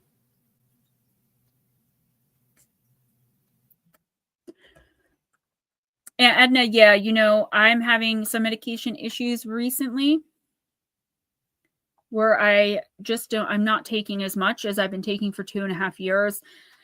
And I've been struggling. And that's what I feared of lowering the dose all these years, 6 years later. I was so fearful of lowering the dose because I'm like, I know I'm going to be grumpy. I know I'm not going to be able to sleep. I know I'm going to be unenthusiastic about like everything in between doses. But I cut out the midday dose. So yes, I've been struggling a lot. I've been a little bit more depressed. I've been a lot more grumpy, but I know it's only going to last a week or so. And then it'll be 2 weeks at most. And then it'll be back to like being more regulated, you know? All right, Miss Divine, I'm using Oracle of the Hecatine Path. All right, Blue, you're going to have to tell me about it. I think I remember which one it is, but I'll go back and listen for sure. Because those ones, actually, I dread watching my old videos. That's why I've remade so many of them. But it's been like 2 years since I've remade any of them for the most part. So, Ron Forrest, yes, bless you, sir. Buttload of blessings, Jules. I just love you. All of you guys, really. Marie, it's so great to see you. And it's great to see you doing so well on Facebook as well. You're so beautiful and your energy is just so much different than it was several years ago. I don't know what's changed with you, but you're vibrating so much higher and you just have a peace about you that you didn't originally have when you first started coming into my stream. So, all right, Miss Divine.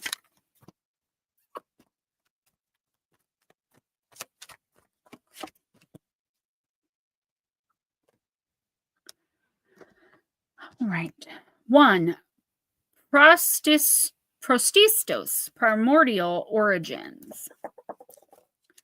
Ooh, a steady bow. She got rid of trash. That will do it. That'll definitely do it. Good for you. Thank you, Black Dragon. I appreciate that.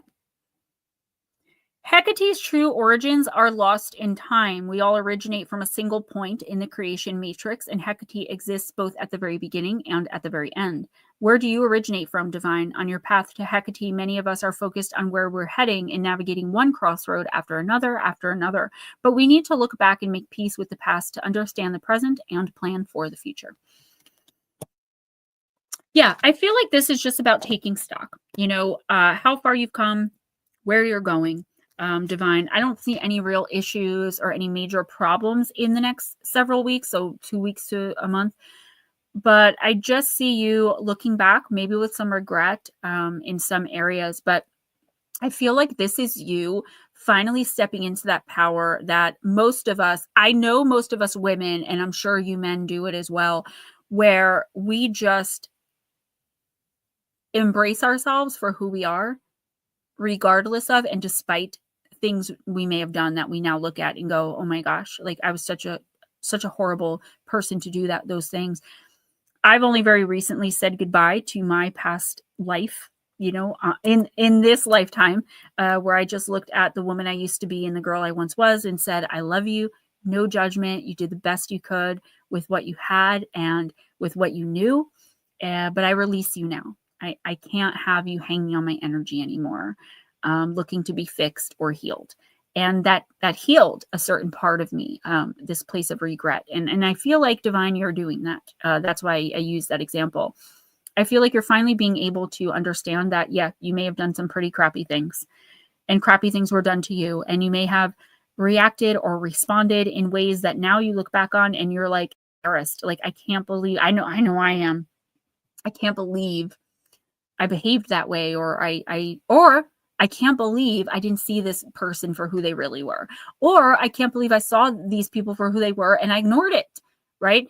That's forgiving yourself, but also letting go and just rejecting any more of that unhealed energy, energy on yourself anymore, like no more. But doing it with love and kindness and compassion for the old you. And I really see you coming to this place of understanding and acceptance in the next month. I would just say the next month, because I'm not, like I said, I'm seeing further, which means I must be vibrating higher than I feel. So definitely really great thing. It's not always easy. This could take an entire month before you're finally able to do it.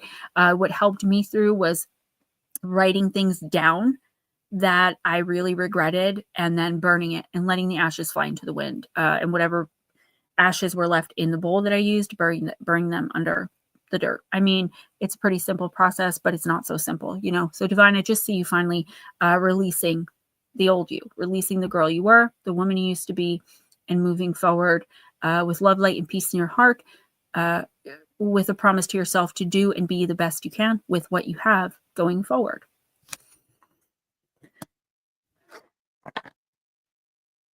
Yeah. Well, there are no coincidences in true crime, and there are no coincidences in the divine. So, I mean, here we are. I love that. And I love this for you, because this is a really powerful moment in our lives when we're finally able to do this. And we may have to do it several times throughout our life. You know, I've been fortunate enough. I only had to do it once. I feel like there's a situation in my life that once it comes to an end, I'll have to do it again. But then after that, make no mistake, it won't be happening again. Yeah, and that's what I think we should do with these types of feelings when they come up, or even like someone we want to make amends with, but it's not safe to like talk to them. Write it down, burn it outside in a, you know, obviously a burn safe bowl, and whatever ashes are left in the bowl, just bury them. That's it. You're releasing. Yeah, to forgive is for yourself so you can move forward. I absolutely believe that. It took me 38 years to learn it. I'm 41 now, and there's no going back for me. Who's next? Josephine? I like my little straw. RJ gave it to me because we were doing Halloween bags for his class. So, you know, he had to make mommy one. All right, Miss Josephine, I'm going to use Oracle of the Radiant Sun. Yeah, Blue Crossroads, that is absolutely true. Absolutely true. That is the number one thing that I saw when I pulled her card. Thank you, Aunt Edna.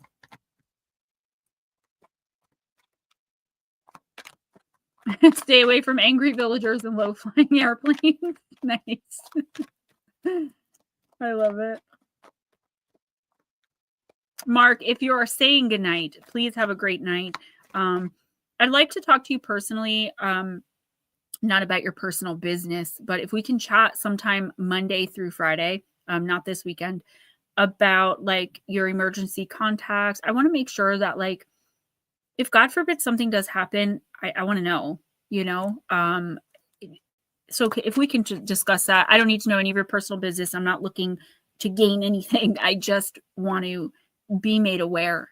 And that was a suggestion from my mom because she was also very concerned. So maybe if you want to text me at some point throughout the week, I'm not going to cry. Yeah. Yeah, rest well. Miss Pixie, I say that all the time. That's so crazy you just said that. All right, Miss Josephine, I hope you're listening, honey, because this is for you. And thank you, everyone, for understanding and donating. If there's anyone in here that didn't get a reading and maybe can't or doesn't want to donate tonight, I do have some funds from Miss Pixie where a few of you can do that. I think pretty much everyone in here could do that from what I calculated. So it's totally up to you guys, but let us know now, okay? So if you're not a member and you haven't already donated.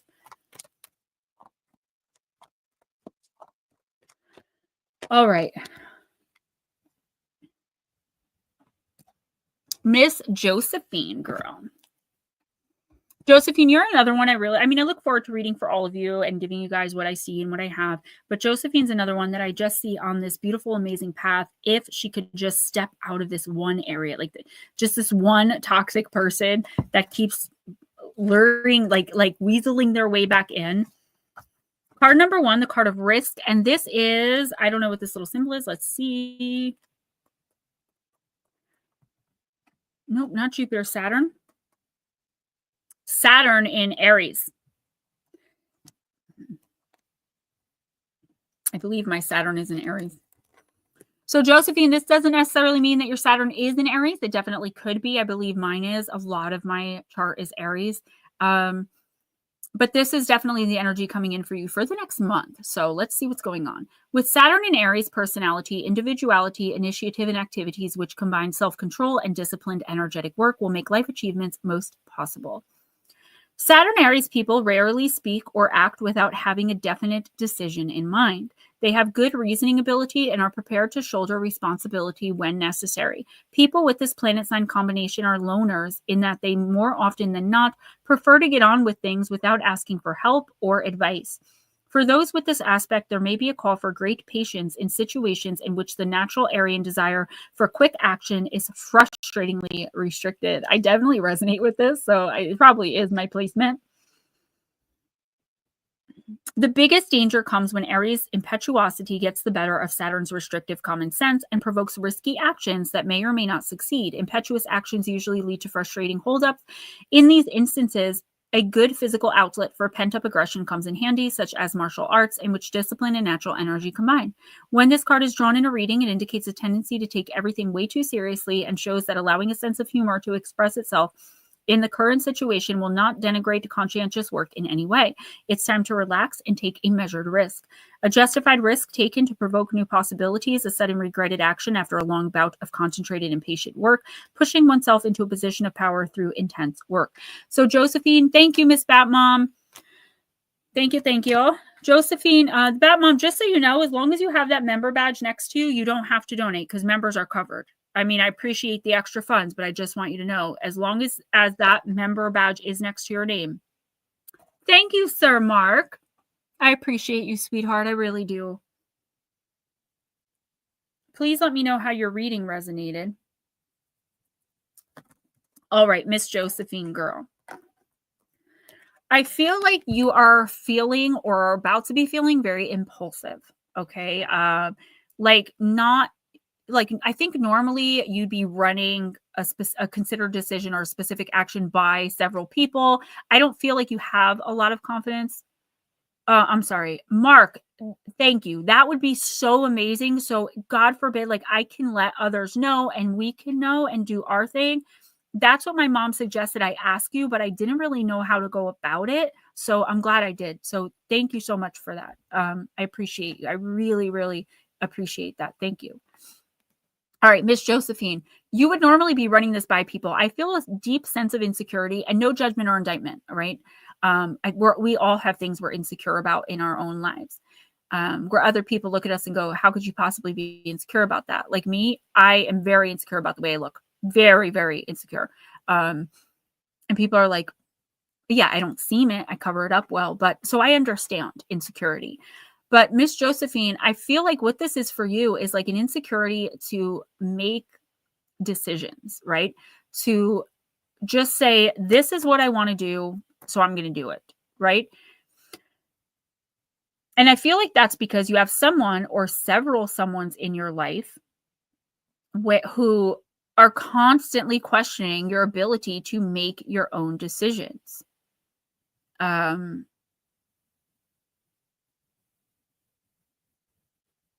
sorry, I'm just listening.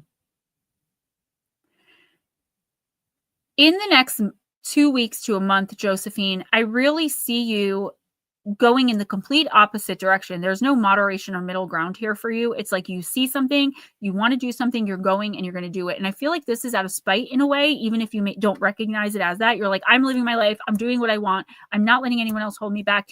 And due to this go, go, go energy, without really putting too much thought or asking for opinions or advice for fear of being judged, you could end up making a very big mistake, either in work or in your personal life. I do feel like you really have to watch being impetuous and being impulsive in the next couple of weeks. So please make sure, even if you don't want to ask permission, even if you don't want to ask people that you know are going to judge you, before you make any sudden decisions, any major life-altering decisions, or before you do anything that could be seemingly, even in a roundabout way, dangerous, just take a couple of minutes before you act, right? That this is definitely about thinking before you act, even in the impetuous moment. As you're going to do this, be like, wait a minute, do I really want to do this? If the answer is yes, then it's yes. But I would definitely recommend, based on what I'm seeing and hearing, that you take a minute or two or some time before making any snap decisions or judgments on others. Now, as for the people who make you feel like you can't make your own decisions and nothing you ever do is right, this is a little bit off card, but tell them you appreciate their advice, but you're a grown woman. And so far, in certain areas of your life, them making your decisions for you or giving you advice hasn't worked out very well, has it? You have the emotional intelligence and maturity to be able to live your own life the way you choose. And whoever is not a part of that, whoever doesn't want to be a part of that, good riddance to bad rubbish. Walk away. But don't walk into this game of spite and revenge where you're just hurting yourself to hurt them. Because I do see that being a possibility. All right. So just be mindful of that, of doing what's right for you and what's best for you, not acting in the best way to get revenge on so-and-so. It's so tempting, I know. And I have done some really horrible things for revenge in my lifetime, particularly to guys who thought they could use me and cheat on me. But I'm not proud of it. I actually regret it very much because I was old enough to be mature and say, you treated me like this, so now we're done. And just walk away, you know? All right, who's next? First, read private chat. Then next is New England.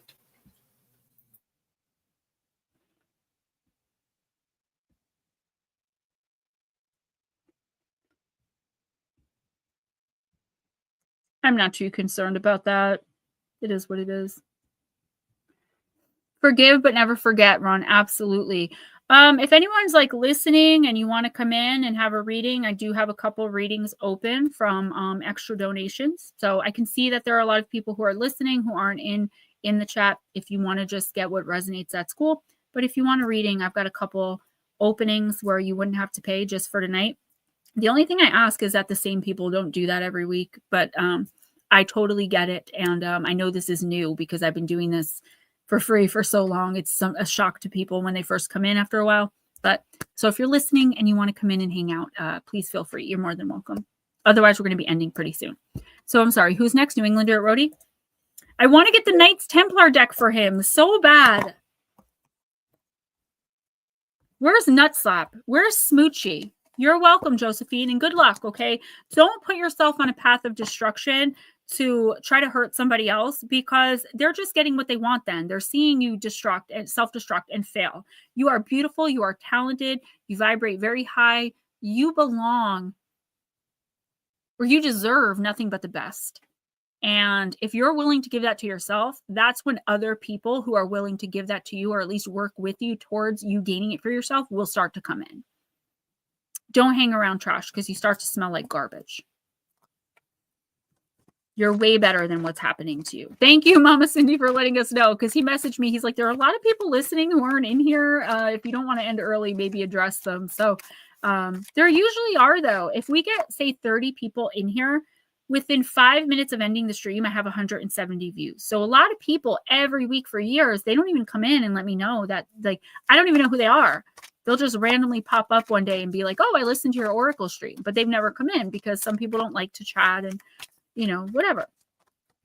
Oh, all right, Netter. Miss Pixie, yeah, you know, I said that to myself. I think I should be taking a Facebook break because, again, I made a comment about being able to sleep peacefully, talking about a toothache. I don't know why anyone would think that I would be posting about politics since I never do. And someone was like, oh, good to see you're back on the heroin. And I'm like, where did that come from? And then someone's like, you racist white bitch, you white nationalist. And I was like, what is going on? And Ghost was like, they think you're talking about Trump. I was like, I'm like, guys, it was about a toothache, but it's good to see how you really feel, you know? And I was so tempted to go back. And I was like, listen, I don't talk about which side I'm on for a reason. And they almost roped me into it, though. But I just deleted the comments and kind of moved on because I understand that emotions are high. But man, even when you try to stay away from it. Okay, I see. All right, Blue. Thank you for letting me know. And yeah, I was going to put it in the community tab, but I didn't have his permission to do that. So I wanted everyone to have, like, you know, 3 minutes on a certain day at a certain time to pray for and send energy to Mark. But that was something I was going to talk to him about. If I can post that in the community tab for him so he can really get that extra burst of amazing gemstone energy. So Mark, if you're okay with that, I would love to put that in the community tab as a reminder. And then all of us who are able to do something like that can definitely stop at that moment in time and just put our energy out there or pray or both, whatever. Yeah, Divine, it was really bad. Just like, but I got to weed out a few of the friends, you know? All right, Netter, you got the card of hope, card number 43, anticipation, bright prospects, and wish. Yeah, and me too. I keep tearing up because I've been thinking about it. Like I said, even my mom loves all of you guys. I didn't even know that she knew who Mark was. She called me very concerned, like very motherly of like, what is going on with him? You know, you need to make sure that, you know, he has someone, like all these things that are just like, was very surprised coming from my mom. Cause again, I didn't think that she knew who he was.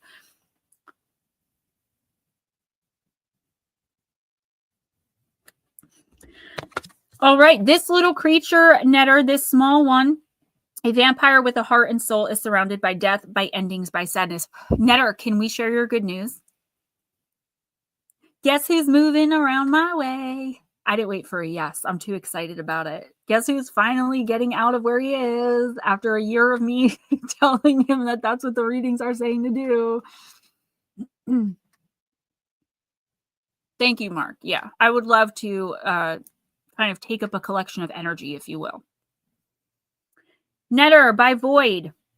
And by those who have left her. Like you, she is facing the darkness within others and within life, and she feels utterly alone. But what she has with her is the ability to hope, and she chooses this. It's not something that's always easy, but she has lit a candle in the deep darkness upon a heap of skulls and nothing else, and she has struck a light and held up the light. She is quietly defiant in the face of death, of change, of silence, of loneliness, of criticism, and of great dilemma.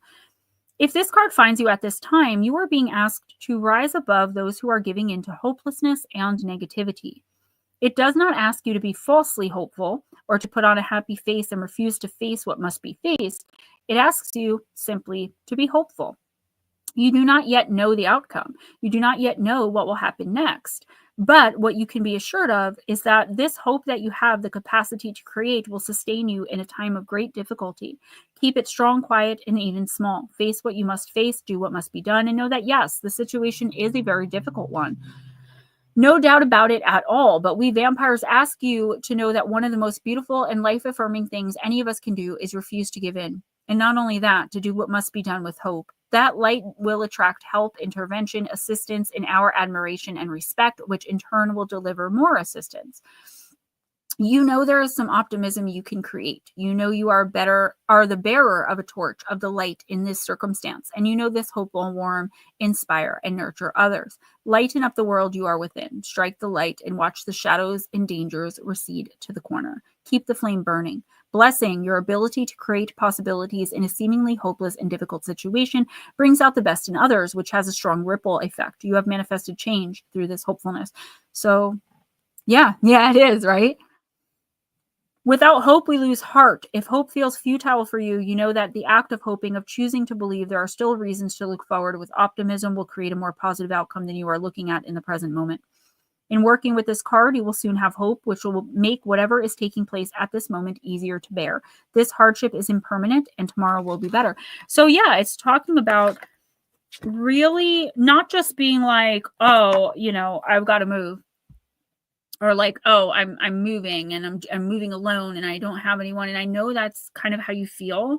Well, it doesn't have to be hope. Call it what you want, just an understanding that things are going to get better, an innate knowing. That's kind of what hope is anyway. It's just a more spiritual way of saying it, like to know pretty much for a fact that things are going to get better with this major decision you've recently made. And I for one am jumping for joy. I literally cheered out loud when you texted me that you were finally making the move, because you and I both know you do not belong where you were. And we removed a long-term attachment a long time ago, and things still haven't really gotten better or brighter for you. And then we came to realize about 2 months ago, maybe less, the reason why. And you needed to get out of that area. And that's exactly what you're doing. And maybe you're not doing it with a sense of hope. I feel like you just know that this is the best move for you and things are going to get much better once you make the move.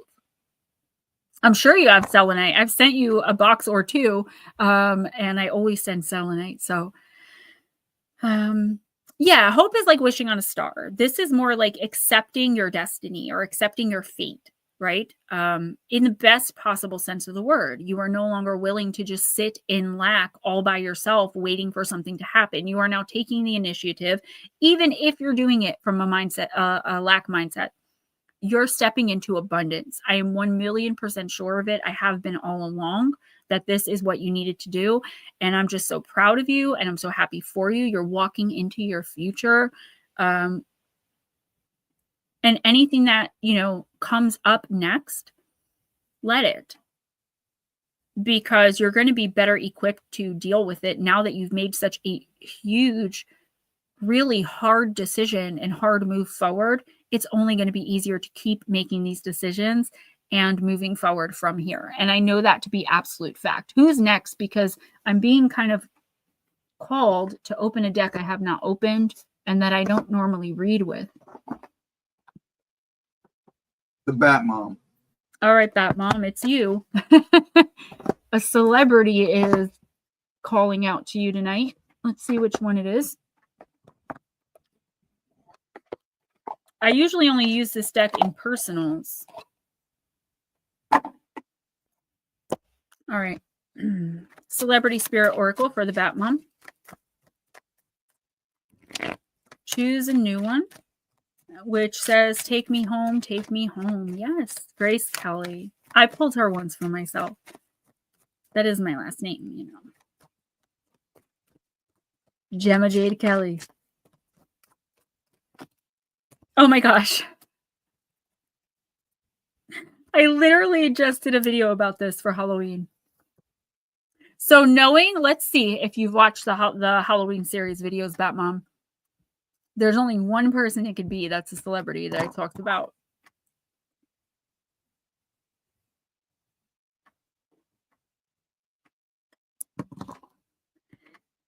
Walt Disney. Explore all of your possibilities. No, Mama Cindy, no.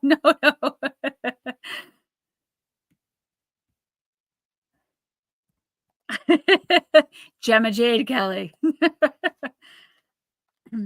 I didn't. Oh, that's right. You don't watch the scary ones. Okay, I give you a pass. Mama Cindy, most people in here know that, but not everybody does. So I had to tell you because, you know, we're twinning. But Mairead, you're next, and then Aunt Edna. You guys make me laugh. The only other time I laugh this much is with RJ and my sons. Like, literally, that's it. I had my son Kyle laughing last night because I was like, yeah, I'm streaming, you know, tomorrow night. You should come in. Ron, I'll give you that in 1 second. And he's like, jump in the stream. And I was like, no, but we're going to talk Sunday and we're going to do a stream and you're going to talk about your paranormal experiences. And I'm so excited. And he laughed because, like, I feel like for him, like, that's just mom. Like, mom's so weird. Like, I'm just a weird mom. But I know, you know, they love me and I love them more than anything. So very quickly before I read for Bat Mom, the story on Gemma Jade is my ex, whose initials I have tattooed here. He's really my best friend since I was like 12 years old. We just happened to be in this very toxic 3-year relationship. And I hope y'all can hear me because I see my Wi-Fi dotting. And we had our son, Damien. So Damien's biological father, who passed away of an overdose a couple years ago, very suddenly. He loved the show Sons of Anarchy. So when I was doing my channel, I was going to do the name Jasmine Jade because I just really love the name Jasmine and I love the name Jade. And he was like, no, he's like, you are so Gemma. He's like, you've got to do Gemma. You got to use Gemma.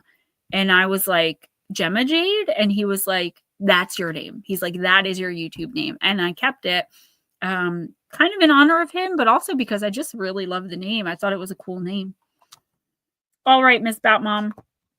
Innovative, pioneer, visionary, and creator. Walter Elias Disney was born on the 5th of December, 1901 and died of lung cancer on the 15th of December, 1966. He was a Sagittarius. He was a highly creative soul and an American entrepreneur, animator, voice actor, and film producer. Walt developed an early interest in drawing. He took art classes as a boy and got a job as a commercial illustrator at the age of 18. Walt moved to California in the early 1920s and set up the Disney Brothers studio with his brother Roy. Mickey Mouse was the first character he developed, and it was a huge success. I didn't use my real name because I'm a recovering addict. I've done a lot of bad things to a lot of people, and I really, really wanted to be so successful in the paranormal community and in this channel that I thought if I get too big, do I really want people knowing my real name? Like my gemstones, you guys that have been with me, most of you guys know it. But I don't ever put it out there now. Like I never give it to new people because I want to be so effing big that it's dangerous for people to have my real name. That's my goal. That's my goal. I'm just keeping it real. All right, Bat Mom. He went on to make famous movies like Snow White and the Seven Dwarfs, Pinocchio, Fantasia, Dumbo, Cinderella, and Mary Poppins. Sherry Bobbins. Which many of us enjoyed and still do today, as his films are timeless and always have messages in their stories. Walt Disney is all about making dreams come true. The message, it's kind of fun to do the impossible. When I channeled Walt in my private seance with my regular sitters, this is what he had to say, quote, "Hello, my name is Walt Disney. I love the fantasy world as it keeps you very youthful. I love your spirit children. You have a good time, don't you?" He was referring to the spirit children who came into the seance. I really was a spiritualist myself, but I never told anyone. It's about opening up your mind and imagination and expecting the unexpected. Never expect the expected. We are all here helping you use your imagination and learning to open your mind. That's what I did. I fought a whole system opening up the inner child within. It was hard work with some very difficult people, but I still fought them just to be able to believe in the American dream. Use your imagination to open up to the unexpected, end quote. Uh-oh, what? Oh, no, I'm not mad with you. I just, as long as you're okay that I deleted it, it's totally fine. No big deal. Not the first time. I don't care. It's not that serious. I'm not that big yet. Thank you. Eris, what's up, girl? All right. When you choose this card, Batmom, it's time to go within. Spend valuable time alone and expand your brain power on all these wonderful ideas and thoughts you have been thinking of for a while. Time to tap into your creative side and finally bring all of those dreams to fruition. Have you been thinking about ideas and exciting projects for a long time but have never done anything about it? Now is the time to harness this restless energy that you can feel running through your body and focus on everything you have been thinking about. Your dreams and projects are now ready and need your time and energy. Your imagination is wild now and full of new ideas and inspiration. Whatever it is you have been planning is like fruit that is ready to harvest. By following your heart's desire, no matter how difficult, anything is possible through determination, focus, and belief in yourself. Yeah, no, not at all. And I know your heart, so I know that you didn't do it to like dox me. Do you know what I'm saying? No big deal. Yeah, Eris, I'm trying so hard to like balance this where I don't have to turn people away, but where like if I say okay for one person, then it has to be okay. So I'm still learning. It's still so new. So just be patient with me, guys, and we'll make this work where I can leave feeling like I got paid for my work, but where you guys also leave feeling fulfilled as though you got what you came in here for, regardless of ability to pay. So we've got to find that balance together. And I think we're doing that. I think you guys are all just tremendous. And I have the best group of people on the internet in this stream for sure. Black Dragon, I actually know that song. I was looking up songs about that particular name, and I actually know that song. I know. Well, that's kind of why I told you, because I had mentioned it. And I remember you thought I was like making fun of you. You're like, I don't get the joke. So then I kind of was like, I got to tell her, because otherwise it is going to look like I'm mocking her name. Okay. So Miss Batmom, I do feel like, even if you're like, Gemma, there's no way, right? Because I've had people say that to me. I had this one lady tell me, there is no way I'm finding love. And because I did a personal for her, I always read for her. I love her tremendously. She's a good friend of mine. And I read for her every month and have been for like 3.5 to 4 years, probably as long as I've been doing this. She's from Jersey. She messaged me. She's like, Gemma, I would never say you're wrong. She's like, but you've got to be wrong on this, because there is no way I'm going to find. And like, I'm not looking for love. I'm not accepting romantic love. Like, I'm not doing it, girl. Like, I'm good alone. And within a couple of weeks, she actually found the love of her life out of the clear blue sky, out of nowhere. That was a couple of years ago. They're still together. And she messaged me the other day and said it took until she was in her mid-60s to find this man who she felt was first and only person to ever truly love her and treat her like a queen. And I told her before she even had an idea of it in the reading. So I want you to take that into account, Batmom. There is something here that you have either been thinking about it's an accomplishment, and it's major. So it's something that you've either been working towards, trying it for a really long time, even if you've just been conceptualizing it in your head, like thinking about it. And something's always held you back. I feel like the feeling of it's too much to undertake. It would take either too much energy or too much time. I don't think money is an issue. It's just like, I just have this feeling of overwhelm. Like, I can do it, but then I'd have to do this, that, this, that, like just list of like 8 million things that would be like, it's just inconceivable. But guess what?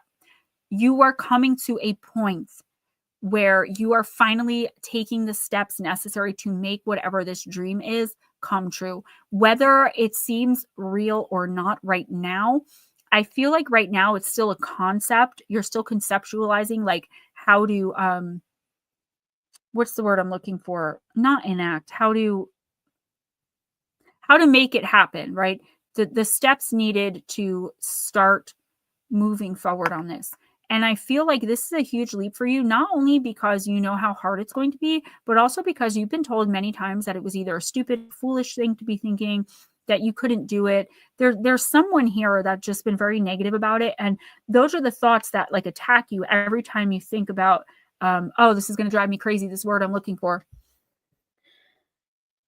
It begins with an E. It's not enacting. It's not the steps towards, I don't know, whatever. The steps towards the realization of this goal, this dream, not even a goal. It is a dream, like my spiritual retreat, my beach house. This is you finally, okay?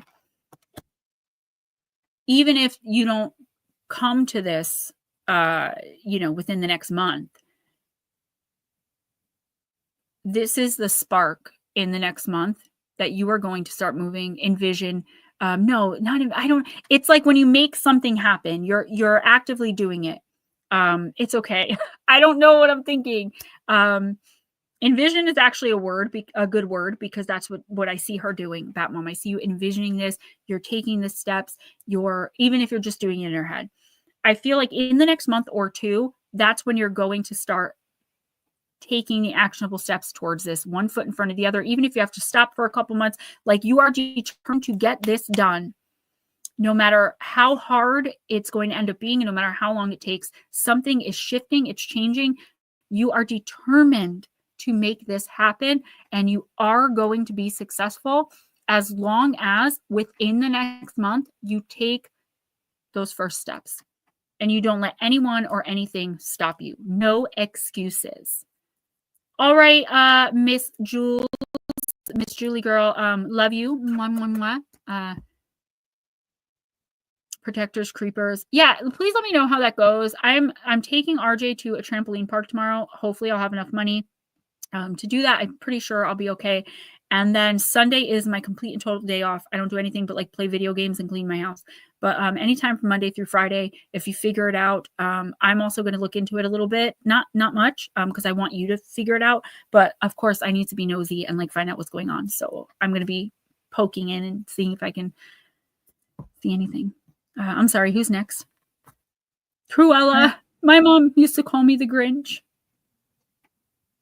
I'm sorry, go ahead. Merritt. Are you okay, Steven? Yeah. Merritt is next. Okay. I was just biting my lip gloss off. If there's something going on, just let me know, okay? You look very, very, very agitated right now. Doesn't he? Doesn't he look like there's something bothering him? There's stuff going on in the background. Okay, well, if you need to dip, just leave the list. No, they're all good now. Okay. As long as you're okay, as long as Pop and Giles are okay. Her name is Brianna. You called her Gertrude. It's so funny. My sister has a best friend named Nicole, and Nicole recently had a little girl. She named her Kinsley Grace. But my sister, since she found out this girl is pregnant, has been calling this baby Penelope or Penelope. And everyone literally thinks this baby's name is Penelope. Her name's Kinsley. But my sister told everyone, this is Penelope. This is Penelope. And everyone, my sister always does that, though, with the kids. My sister's the one that comes up with the nicknames for them. And they're usually insane, crazy nicknames, but cute, When I was little, my grandma used to call me Minnie Haha. I loved Minnie Mouse, and I was always laughing and like making other people laugh. I was like the goofiest little kid. And my grandma, Pat, my dad's mom, would call me Minnie Haha. And everyone in the family called me Minnie up until I was like 13. And I told everyone, stop calling me that. Like, I'm not a baby. Don't call me that. Now, I wish I'd let people continue to call me that because I think it's adorable. But when I was 13, I was grown, okay? And nobody was calling me Minnie anymore. All right, I apologize. Mairead, I am also going to use the celebrity spirit for you, honey.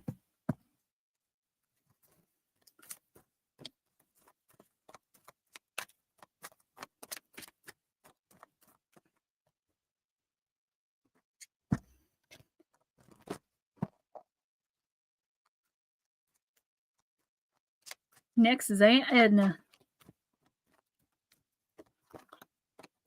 I should text Nutslap, but he might be at work. I don't like bugging him when he's at work.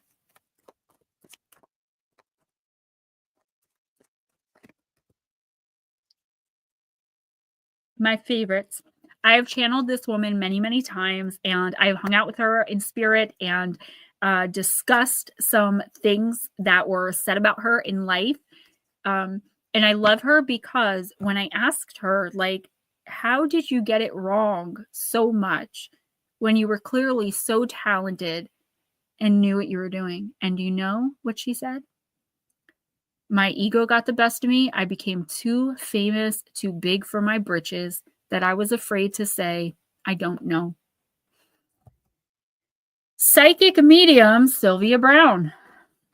Believe and you will receive. She's actually a hero of mine and idol. I know people say a lot of bad things about her, but I've read all of her books. Miss Diane Boss. And I just think she's fantastic, fabulous.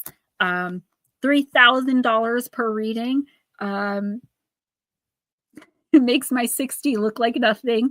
But I just loved that she was able in spirit to admit that her ego got the better of her. OGG UK, hi. Welcome. All right. So Miss Mairead, magician, mystic, spiritualist, and prophetess. Sylvia Celeste Brown was born on the 19th of October. Oh, same birthday as our Blue Crossroads. 1936, though. She was born a little earlier. Couple decades. And died on the 20th of November, Jules's birthday, 2013, of a heart attack. She was a Libra. Sylvia was an American author, medium, and psychic. She appeared regularly on television and radio and hosted an online one-hour show on Hay House. She claims her gifts came to her at the age of 5 when she started receiving visions. In 1986, Sylvia founded a Gnostic Christian church in California known as the Society of Novus Spiritus. She was also head of Sylvia Brown Enterprises and earned millions of dollars with her gifts. She often wrote about the guide she worked with called Francine. She wrote more than 40 books on the paranormal and spiritual topics. She predicted her own death, which was earlier than what she said, and also predicted the coronavirus in early 2020. Yes, Miss Pixie, absolutely. OGG on the list. I'm glad. Thank you for bringing people in. I love that. The message, Mairead. And if you're not religious, you know, swap out the word God for universe, okay? The quote here is, God is love, my friends, nothing more, nothing less. The universe, spirit, okay?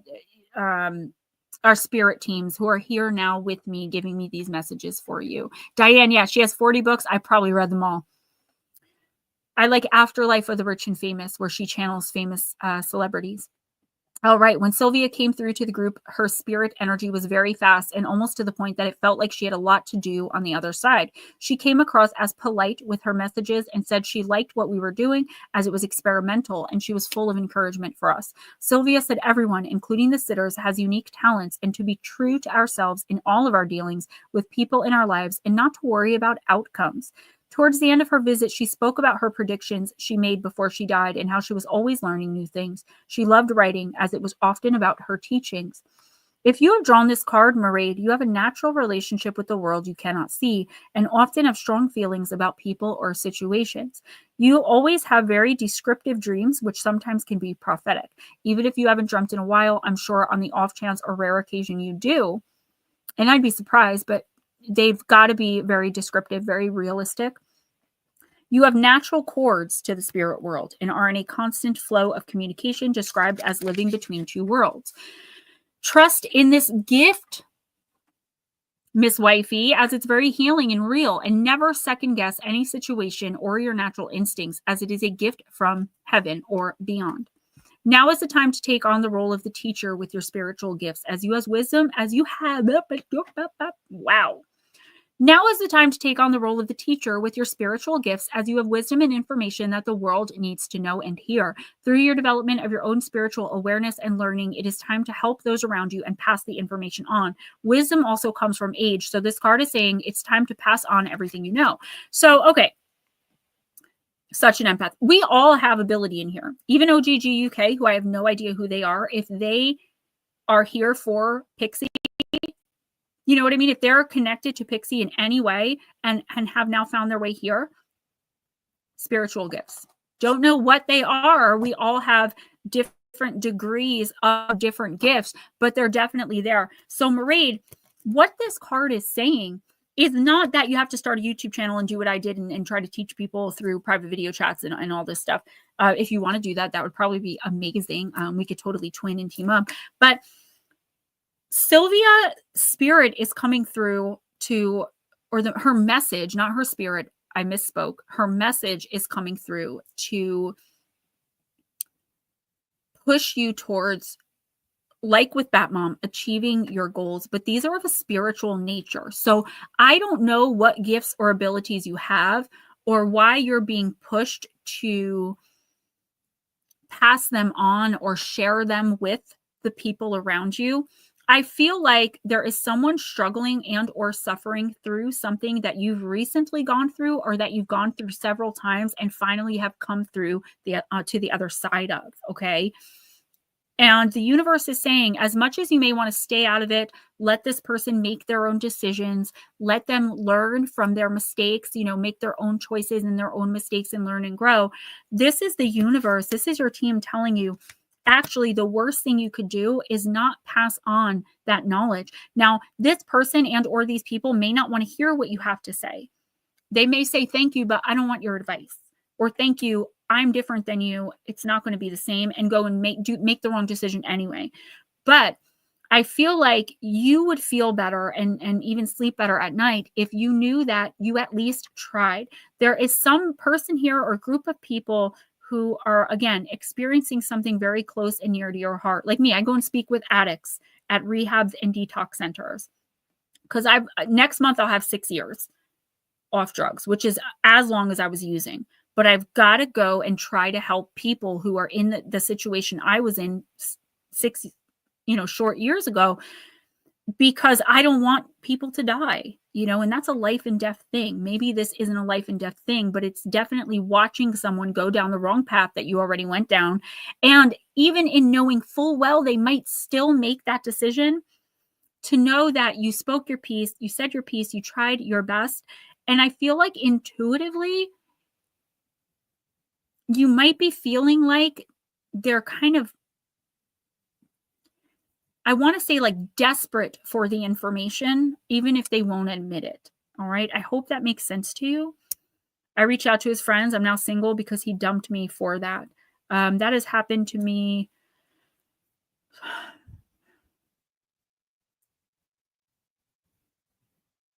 Four out of the 5 serious relationships I've had in my life, that many times, where someone said, surprise, I'm in a heroin addict.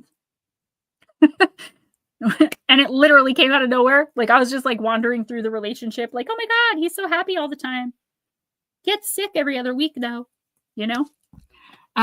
So yeah, there's definitely someone here that even if you feel like they don't want to hear from you, you need to say it anyway. I feel like it's going to be so healing for you to get that out. Yes, Sir Latro. And if you want a reading, let me know, because we have a little bit of extra money that was thrown around for people who, 2 people in your town, some of y'all heard this story from me already, but I was speaking earlier about my son, Damien. He's 20. He just turned 20, his biological father. Now, we didn't raise Damien. My mom and stepfather raised him. So my stepfather was like his dad, but his biological father and I were friends our whole lives, really. He was best friends with my first husband. Like, that's how we met when I was in high school, right? Like, just in high school, like 8th grade. And I remember I was at my doctor getting my maintenance meds, and he had just been telling me that he wanted to get off this stuff so badly. But his girlfriend said she'd leave him because she didn't want to. And I got the phone call. He died. My mom called me and I just lost it. Then a month later, my stepfather passed. So my poor son had both dads die within a month of each other. And I remember telling my other ex, who I was very close with, like, he went a month without talking to me and we were just friends. There was nothing more there. We had a long relationship that ended because of his addiction. But I said to him, like, Jeff just died. You cannot go a month without talking to me. And I remember he laughed and he was like, I'm not going to die, but like, okay. I didn't hear from him for another 2 months until I get a phone call from a friend that's like, do you know what, did you hear about Billy? And I'm like, what? Because I'm going to kill him. I'm like, because he's not supposed to be staying in touch with me. And my friend's like, he died. His parents just didn't tell anyone. Overdose. I get it. And my dad is still in active addiction. So I worry about that every day. Like, is he going to be the next phone call that I get that he's gone, you know? Mairead, please just speak up and speak out in this area. Again, even if you're a little nervous, even if they're going to be mad with you, even if you know they do, or you know they don't want to hear it. I think they do need to hear it. And I think even if they move forward with this bad decision or poor choice, whatever it is, they're still going to have you in the back of their head. And at some point, that is going to click them into reality of what they're doing, what they've done, to move forward into something else. And yeah, you are much better off without someone like that. I mean, you just deserve better. It doesn't mean they're a bad person. It doesn't, it just means that you deserve better. That's it. You're vibrating higher. That doesn't mean you're better. That doesn't mean, oh, Batmom, I was on the floor. I was on the floor. Yeah. And he and I were really close. He used to come in here, call me Mr. Flintstone. Died alone in a hotel room in Ohio. And his parents didn't tell anyone until a month later to make sure that nobody came to his funeral. Nobody. Not even his friends. It's crazy. All right, let's move into a higher space here. But Mairead, please consider putting your 2 cents in where you may feel it doesn't belong. And thanks so much for coming in. You're always welcome, obviously, in our streams. I know it's very late for you over there, but so good to see you. Kind of brightened us up a little bit. So who's next? Edna.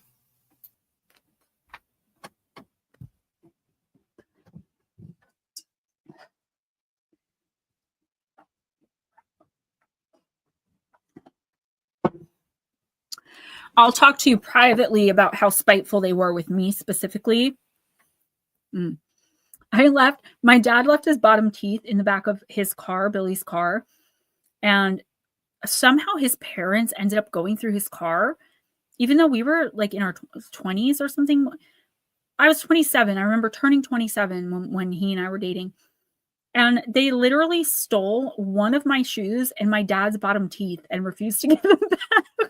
My dad was like, I'm just going to go knock on the door and pop my tops out and be like, do you have the match for this? Like, what is the point? It was just to be spiteful.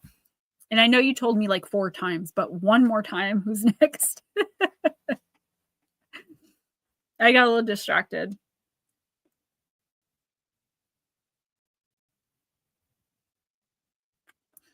I think he said Aunt Edna, right?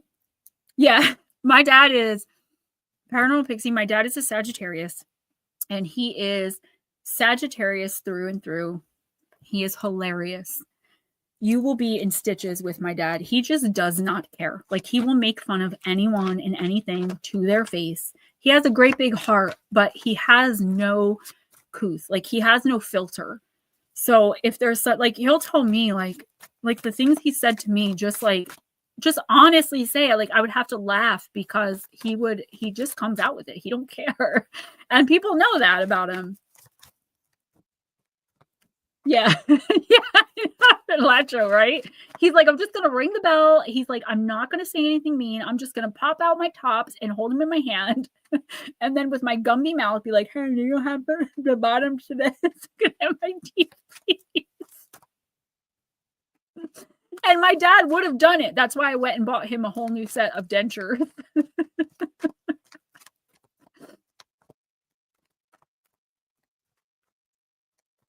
I'm so sorry, Edna. I always was too, until, doing it the other way just didn't work for me. And that's what happens with that. That's what I always tell the people I speak to. I'm like, listen, you can have your limits all you want. I was spending $7,000 a week. I had tons of money from modeling, from working, waitressing. Like, my life, I saved up. I didn't have anything to spend money on. And I think that's why the person who offered me it for the first time knew, like, I had money. I was spending $7,000 a week paying for 7 different people's food, habits, 2 different habits, cigarettes, you name it. I got it, right? And I had all these limits, like I'll never do this, I'll never do this. But once that money ran out, I crossed every one of those lines. Like, well, I did this, but at least I'll never do this. And then I did this, but then I'm like, well, I'll never do that. And then I did that. You know what I mean? And meanwhile, everyone's dropping like flies around me. I got out in 2017. No, I'm sorry, 2018. The last time I used was December 21st, 2018. That's my clean date. So last time I used was the 20th of 2018. And I remember like within a month, fentanyl had like hit the town. What's up, Deirdre? Speaking of that, Deirdre is a dear friend of mine that that she is the one who sets up. She works in the facility where I go and speak on addiction and recovery and like tell my story and stuff. So it's crazy you came in here right now, Deirdre, because I was just talking about that type of stuff, like speaking. All right, and the card jumped out here. So Deirdre, I'm doing something new. I'm charging $2 per reading to PayPal or Cash App. But if you don't have it tonight because you didn't know, I do have a reading available from someone else that paid. So you let me know. Yeah, we kind of got into this really sad conversation. I don't know how it happened. So card number 5. Yeah, and you got the Kelpie, and it did jump out, and it's the card of warning. So let's pay attention. If you are given a warning, you should heed it. If someone shows you who they are, believe them. Understand your current limitations, yet extend your skills. Your intuition may be asking you to be aware of a danger, so pay attention. Obviously, you will. You can sniff it out from a mile away. I know you can, the BS by now. Most people would be familiar with the most famous of water kelpies, the one that lives in Loch Ness in Scotland. Those famous dark curling humps rising above the quiet depths of the loch have captured our imagination and sent shivers up our spines for a very long time. A kelpie is a shapeshifter, normally one that changes from its more monstrous form in the water into a land-based animal like a black horse, and pretty much every decent-sized body of water in Scotland has a kelpie attached to it. Guys, I just want to say too, Deirdre is the one who canceled her Mindful Soul subscription and got a subscription box from me. She's the very first one I'm doing. It was her idea because she has so much faith and belief in me. And I just want to publicly thank her for that because it's cool. It is. Can't wait for her to see it. And Anna. The word Kelpie itself comes from the Gaelic word Kelpic, which means colt. Anna, do you know anyone named Ellen? Or Ellie? I don't know. Let me know. The Kelpie has hooves, but they are backward facing, and sometimes the Kelpies sing haunting songs that are very pleasing to the ear and so lure their prey. All right, Miss Deirdre, ask. Kelpies are also said to be able to transform into non-equine land creatures. Netta, are you still in here with your pendulum? Including human forms. These forms can be both male or female, young or old, but normally you can tell who they are because their hair is almost always wet. They may have seeds and flowers from the water in their hair, or they may be wearing a silver necklace that is their bridle when they are in their horse form. One myth tells of a young woman being courted by a handsome young man. He always wears a nicely forged silver necklace and has curly hair that's so black and shiny it seems to have the sheen of water upon it. Let me do Anna's reading, Deirdre. Give me a second. That way I can concentrate. He immediately transforms into his equine form, and she takes him back to her farm and has him work as a horse for a time.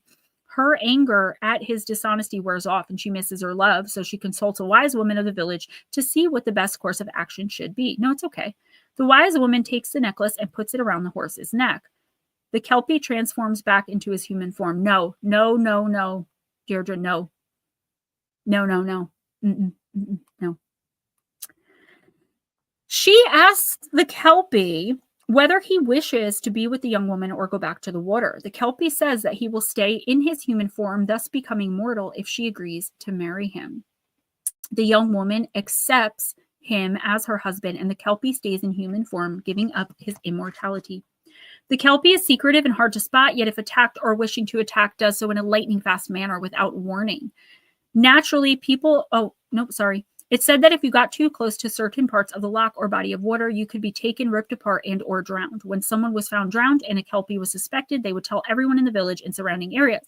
Naturally, people avoided those places from then on, and their children especially were warned off of such places, being easy targets and not as strong as the water. We know that drownings can happen quickly and silently, especially when the shoreline is uneven and the current strong. Many of these places have marsh and bog where it's easy to lose secure footing. Kelpies, although revered and considered to be beautiful, were to be avoided if possible. They were the embodiment of danger and the unknown inherent in the depths of water, and a reminder that we humans can lose our lives quickly if we don't pay the situation enough respect. Your plant companion is water crowfoot, and this is interesting. Crystal companion Morion. Deirdre, any time. Yeah, I don't know. I was like, hold on, let me read for it. And I'm getting too distracted. And then I just hear no. And I'm like, the finger shaking, like that. No.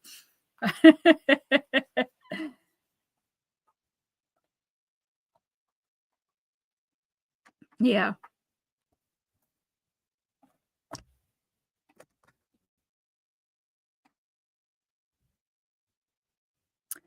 Jules, I didn't even see what you were saying, hon.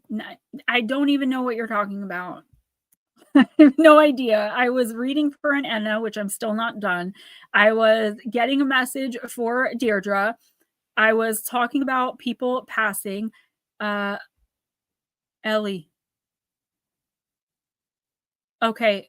And hold that thought. I'm trying to find out why Jules seems upset. Jules, what happened, hon? Can you explain what you meant, what you mean? What did you send money for? What happened?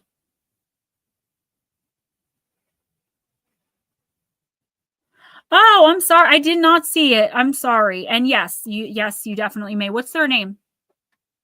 You know you always can. Just be like, yo, I've got so-and-so with me. Read for them. I sent the money. I love you too, Deirdre girl. I'll talk to you soon, okay? Girl, please. All right. And thank you for your patience. Yes. So as let me get to the Elena thing, right? Or Ellie thing. Okay. Cause I got confused. Someone said Elena, but it was Elle or Ellie or Ellen. Jer Bear. I love it. All right, Miss Deirdre, hang out and chill. No, it's okay. I get distracted all the time, and it's almost always right around this time of night, to be honest with you. I start getting like, okay. And I don't know if this person is someone in your life that has caused issues or if there's someone that passed. For some reason, I feel like either I don't know, because usually I don't get visits from people. You know, I don't allow that in specific people. When someone comes through, though, if I do, I don't tell you guys because I'd be here all night. Like, oh, your grandpa's here. Like, I can't do that. That's what I plan on doing on TikTok, right? But when someone comes through with a warning, like on the Kelpie card, this is either someone who sent their higher self somehow. I don't know. And if you would give me a little bit of info, but I feel like this person is attached to the card. So either it's a warning about them or they have come through with the card to give you a warning. Because I block out those kinds of energies, I cannot tell. Anyway, yeah, a lot of people in the chat were talking about this, saying, like, if you feel it, you've got to trust it. And I feel like you know this, which is why this is such a strong reading for me. It's so important for me to get this message to you because I don't ever really see you being duped. It's like you've been through it before. And we know that you have, because how many times have we talked about you getting rid of manipulators? There is something here, though, that I fear you aren't seeing. Someone that kind of worked their way in, maybe through an offer of friendship, or they've helped you in some ways to get you to trust them. And now they're like moving into like take advantage. I don't know. You could also be dealing with a water sign in this capacity. Okay. Oh, OGG, thank you. Most newcomers hate that I ramble and get distracted, but I can't help it. So I'm so glad you're enjoying this. Yeah. And I also, okay, so there's so much here and it's like kind of freaking me out a little bit. So let me just, I do see something with water here. I don't know if it's with you around water, if there's some connection. Just please be careful if you're around like a water source. It's winter pretty much everywhere in the United States. I believe where you live specifically, it's winter time. So I don't see this being like an issue. There's just someone here that like got through. But I do feel like you're starting to suspect that this person's going to be a problem, or that this person came to you under false pretenses. I want you to be very careful around the water. You know, you specifically. And I'm not getting any more. It's just like a warning of be very careful of water. Not saying you're going to drown. I mean, you can get stung by a jellyfish if it's the ocean. There's something, you can get mugged on the beach. I mean, there's something here with water and you that is not vibing in the next month. Okay, so her higher self is reaching out to you through me where she could pass soon. Doesn't mean she definitely will, because free will, collective thought, prayer, those are all things that can change the outcome of something. But as of right now, at 9:34 p.m. Eastern time on November 8th, 2024, this person is on a timeline for death.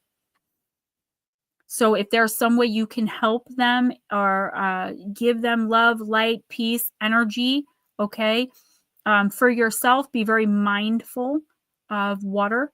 Of what, you know, being even around it, lakes, beaches.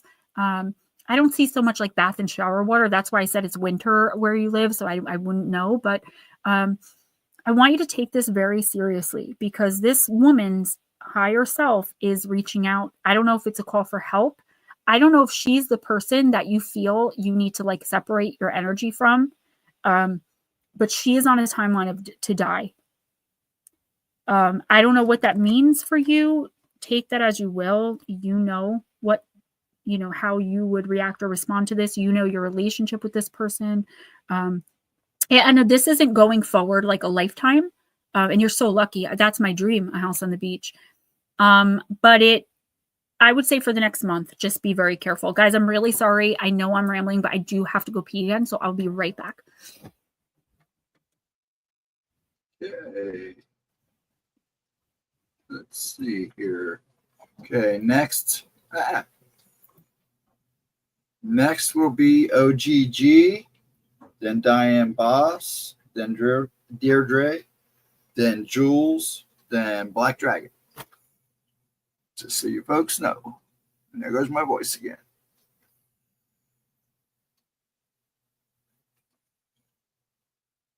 Well, be safe out there, Latro. Okay.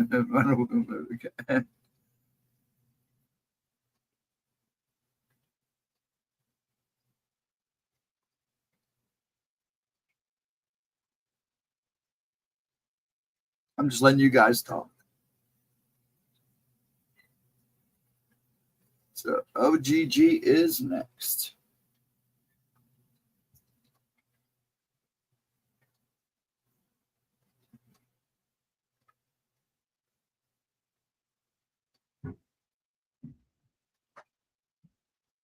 Let's see. Guess who's back? Back again. Gemma's back. Tell a friend. All right, I'll try to get through these a little bit quicker if I can. OGG, you are so lucky. Are you a water sign? Just asking, because most water signs I know, they live near some water source. Even me, I have a creek going through my backyard. And it's like totally on accident. Listen, guys, if you paid and you have to go like anytime soon, tell us. I can't guarantee we'll get you in, but we'll try. And I don't know why her spirit like that is reaching out to you. And again, I normally wouldn't even tell you. It happens a lot. I would be here literally for 3 straight days if I told you guys every person that came in for you. But it came with the card of warning, and the card, I don't know if you guys saw, was kind of knocked out of the deck. I was shuffling and it just flew. So that's why it was important to me to give you that message. Miss Deirdre, so good to see. It's so good to see all of you guys. I feel like it's been a very long week, probably because my son's been home most of it. Not that I don't enjoy his company. I love being with my baby, but you can ask Ghost, he's not a very independent child. Like, I am literally his best friend. He tells me we're soulmates, and he wants mom to play. We call it town, where we play with the little action figures, and we have a firehouse. We have a whole town in his room, so we call it town. He wants mom and Ghost Dragons to play Fortnite with him. I have to play Roblox with him. Like, he is not an independent child where he would like go in his room and play. Like, I gave him the new projector screen, and he's watching TV and playing video games on his wall now. And still, like, he wants mom there. He's just not there yet. He still sleeps with me, which is fine. But when it's 24/7 for days and days in a row, it gets hard on me. But that's mom life. Okay, I'm sorry. Who's next? I'm going to breeze through these quicker, and then I ramble for 5 more minutes. Next is OGG, Nightmare Lady in Pink. Be safe. Be well. Good night, Miss Mermaid. When Gemma does readings, they can hit you even if the readings are for someone else. Yeah, and that's the whole point. That is the whole point, that I want people to understand, that you should always come in because you can get something that resonates with you, even if you're not getting a reading. That's why I tell people, don't let the $2 price tag make you leave the room, Did you get the name of Jules's friend? Because I stepped away for the bathroom, so I didn't see it. No, but I'll just say Jules' friend. Okay, well, I need to know the actual name, but I'll ask them. Nefarious, I think is what she said, but Jules, if you can tell us again, I'd appreciate it. Thank you, Ms. Jules. Can you tell us your friend's name again? I'm sorry, neither one of us saw it. The energy is so high in here, Jared Bear. I thought Jared Bear was me. I was like, oh, what a cute nickname. All right. So much love in this room. So proud of this stream. I'll never give this stream up. I can see myself 10 years from now at like 52 years old, just still doing the same thing as far as this stream goes. Okay, beautiful. So OGG, you got Little Owlin. This is one of my favorite cards from one of the very first decks I ever bought. Wisdom as light as a feather. And you got my spirit animal, the horned owl, which is said to be the wisest. Is he wicked or safe? Who? Oh, no.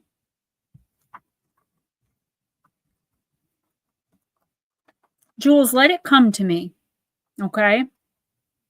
Like I told Deirdre to wait, and then it just kind of came in. Let it come to me. I'm not getting a negative. Like, normally, if somebody asks me something like that, like, if someone asked me something like that, I would normally get like a snap, like, fire, like, no, like, don't touch, don't play with, like, don't cut. But I'm not getting that. It's just like a kind of peaceful, like, this is okay type thing. You good, girl. But we're gonna read for Jer Bear. I know that's not who you're talking about. I'm just reiterating that I didn't forget you. All right. OGG, the Little Owlin. About Little Owlin, you sometimes believe that wisdom is harshly gained, strained for, sweated for, earned with lifeblood.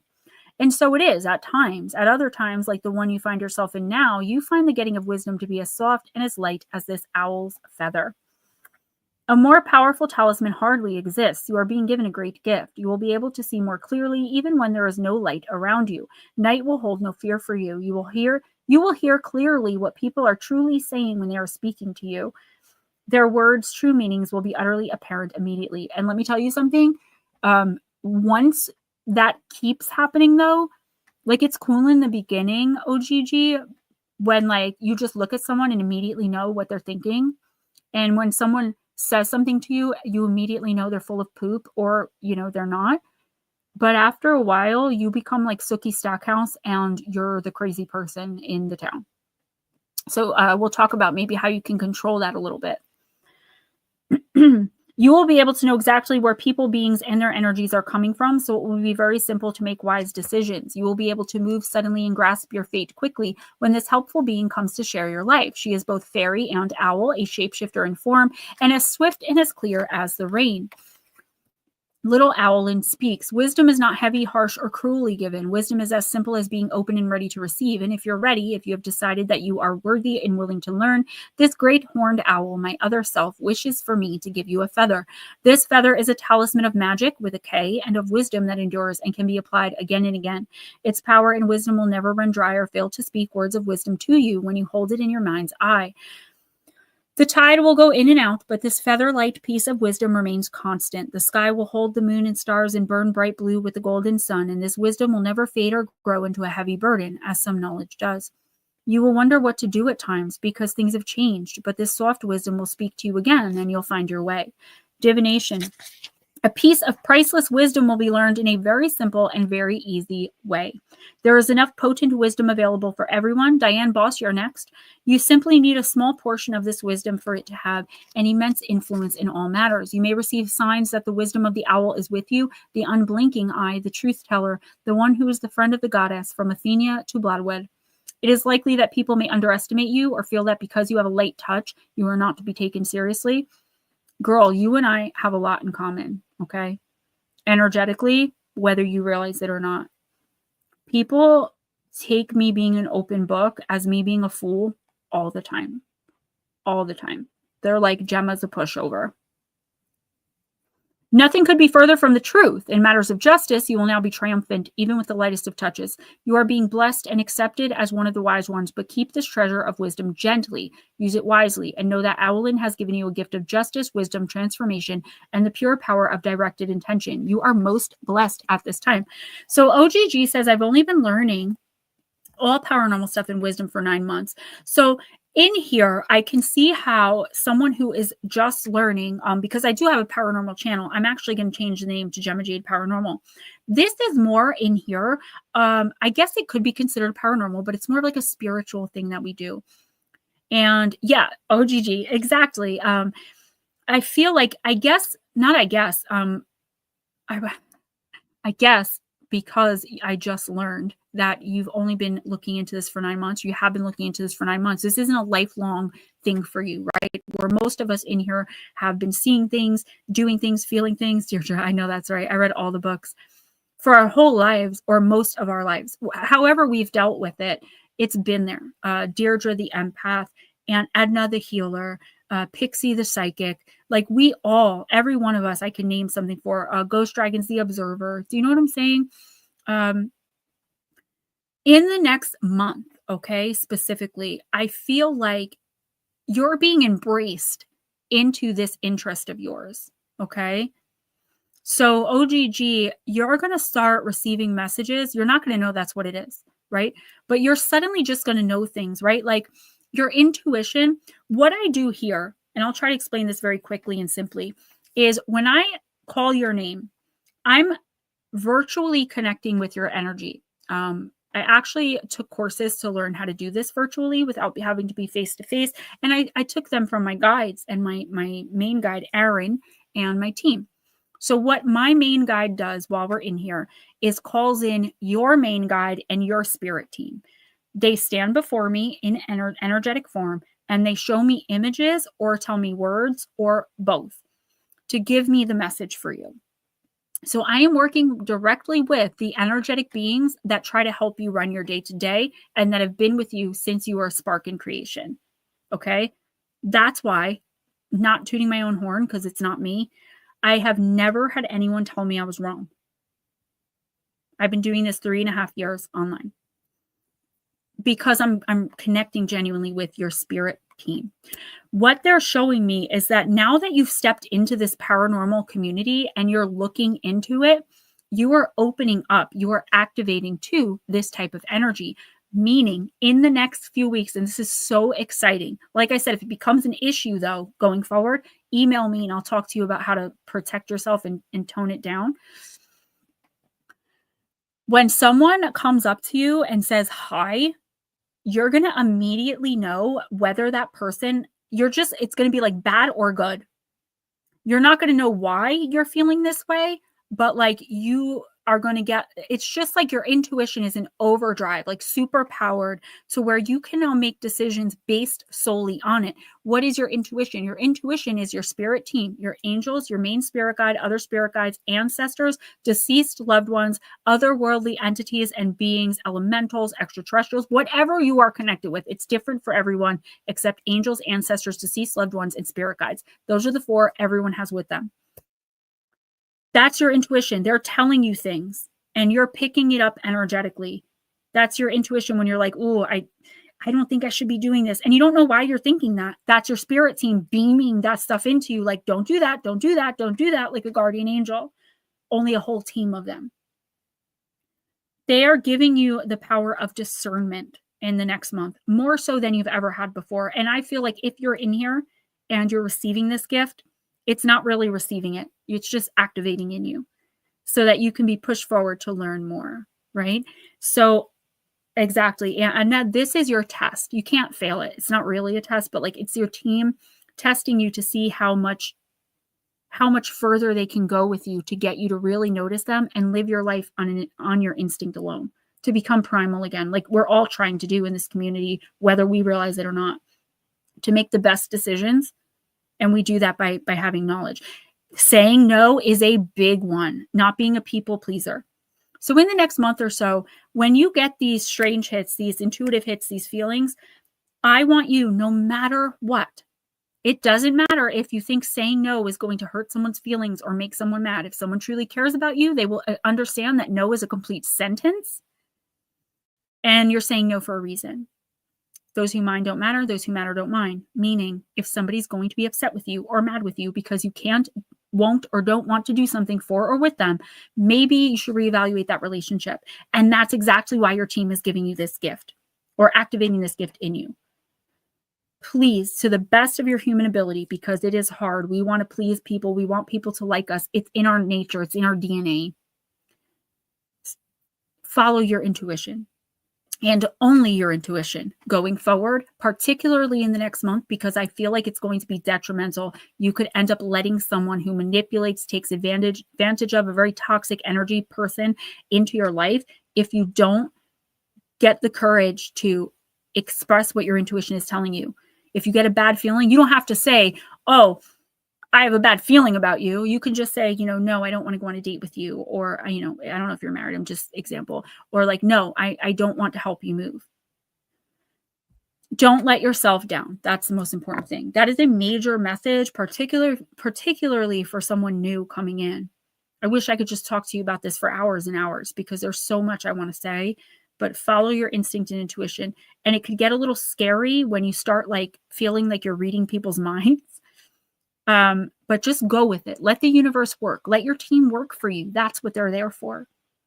It's like a tag team wrestling match where no matter how badly the one on the outside wants to come in and help their partner, they can't until they're tagged in. Lower vibrational energies can get involved. Doesn't matter. But because of the respect for the creator and the free will that we all sign contracts for, they cannot get involved unless you call them in, except through instinct, intuition. All right. All right. I know that was a lot, but if you need to go back and re-listen, that's fine. Who's next? Diane.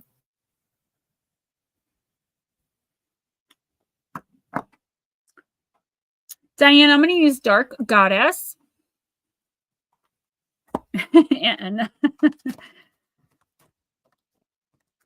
OGG, you know what? I understand that. I think all of us in here do. Most of us, 3.5 years ago when I started this stream, we were people pleasers.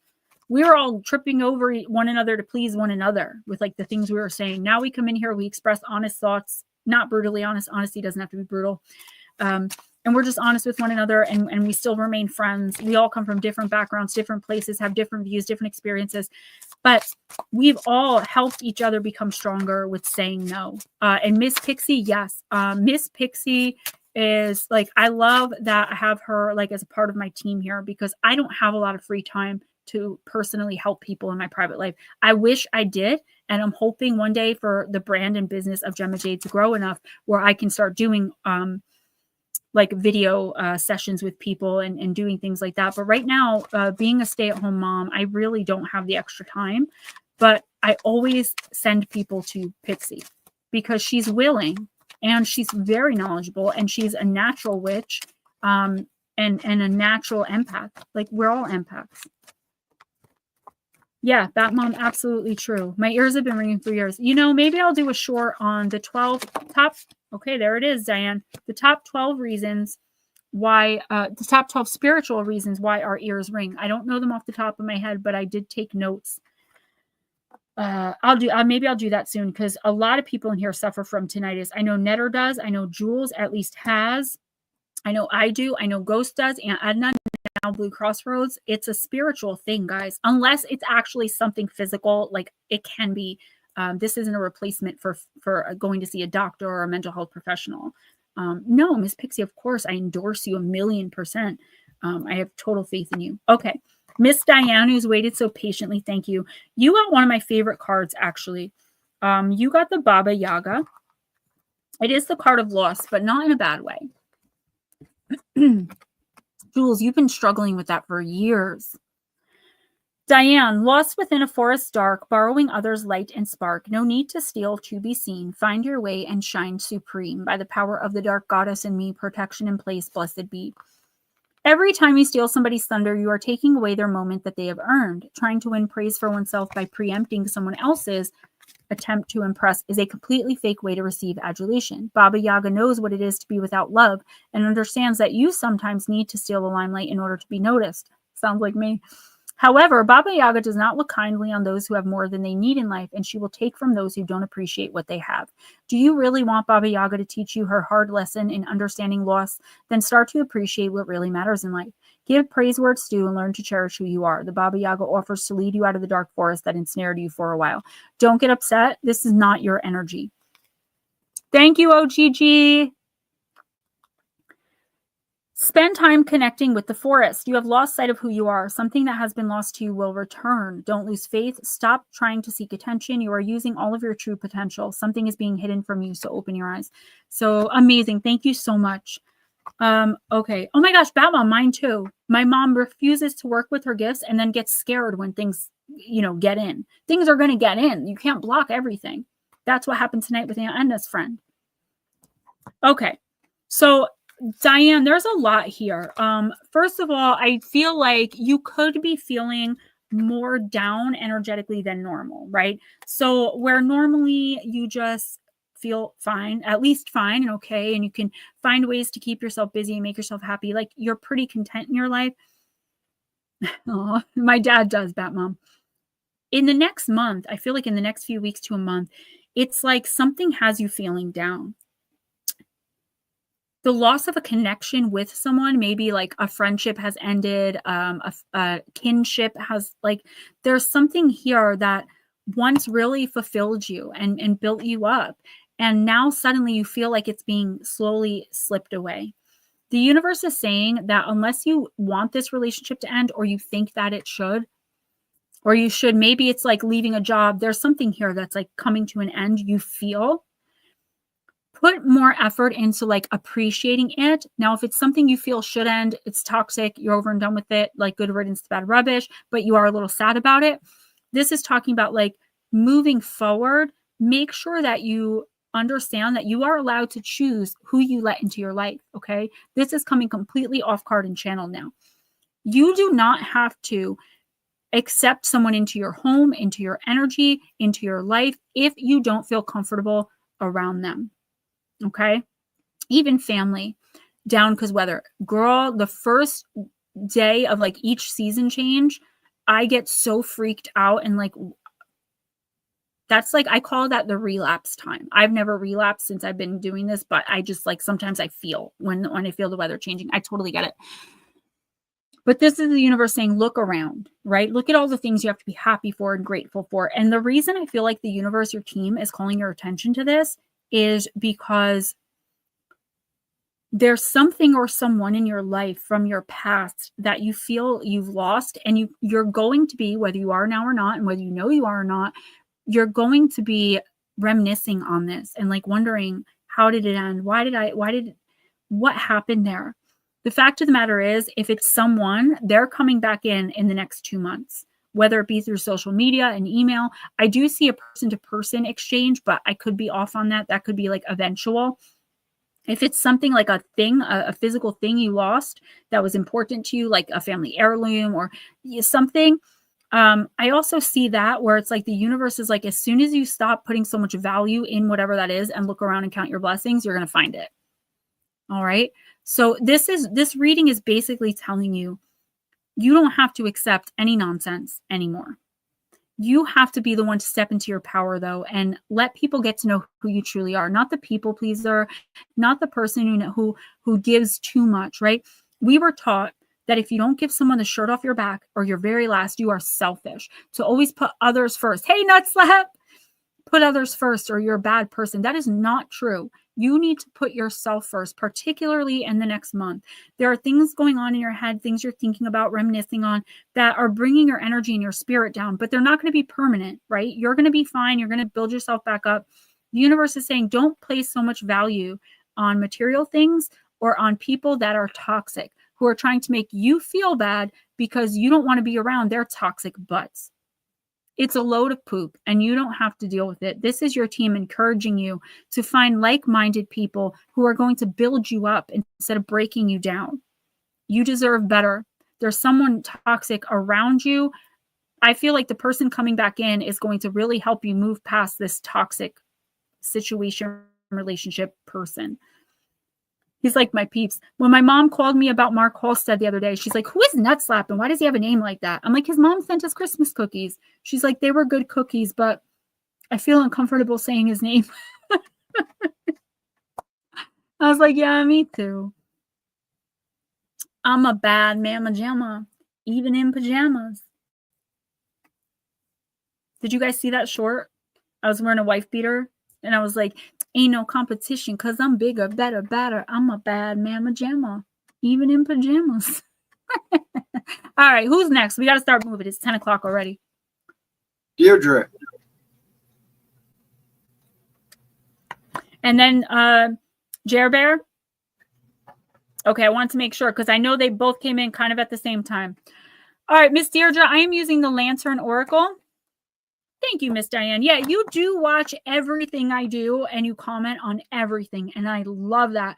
That is so good for my engagement and interaction. I see you, girl. I definitely do. And I smile every time I do because that is awesome. You are so welcome. And listen, if you need to pick me up, come into the comments and I'll talk to you there. You are an incredible, amazing human being. You are bright. You deserve to be treated with nothing but the utmost respect and love. And if someone can't see that, boy, bye, girl, bye, bye, they bye, go bye. Don't care. No, I'm not. I'm not anymore. I used to be like, now I got to say this dude's name. But since I got to know you personally, it fits you. Yeah, Bat Mom, I don't understand that. Yeah, Edna said the same thing. She was like, I can't comment. I love you too, Diane. Thank you. I don't understand. I looked it up. Steven looked it up and there's nothing. But I think with the election being done, after a couple weeks, all the shadow blocking and all that stuff will be lifted. I do feel there's a lot of restriction right now, just random on YouTube because of stuff. If like another week or so goes by, remind me next week in stream and we'll try to figure it out maybe even when stream's done or like before we start, because I do want you guys to be able to comment. That's a big deal, right? Deirdre, are you still here?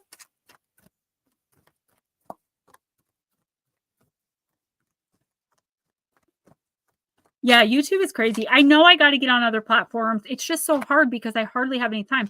My book, Gone Mysterious Disappearances, Volume 4, was due last Friday. And because I got sick and then RJ had all these days off, I'm still working on that book. Deirdre, let me know if you're still here, hon. Otherwise, I'm going to move on. I can hit like, but can't comment. Yeah, Bat Mom's having the same issue. And it's like that sucks for you guys, but that really sucks for me because that's my engagement and interaction. That is what I make money off of. And I don't know why YouTube would do that to me. I'm so careful. All right, I'm going to put Deirdre off to the side. I don't know why she would leave without saying anything. But let's move on to Jer Bear. And we're going to use the Oracle of the Radiant Sun. Oh, she's here. All right, Jer Bear, chill for one more minute, hon. I'm sorry.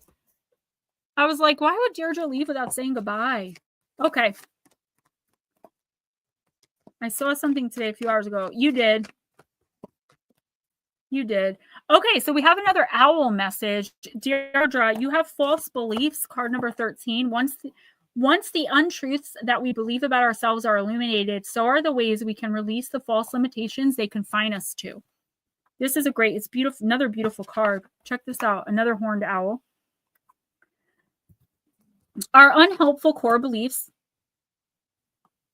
are predominantly invisible. So are the ways they influence our experience of reality. Our false beliefs act as tinted lenses that harmfully distort our perception of the world, others, what is possible, and ourselves.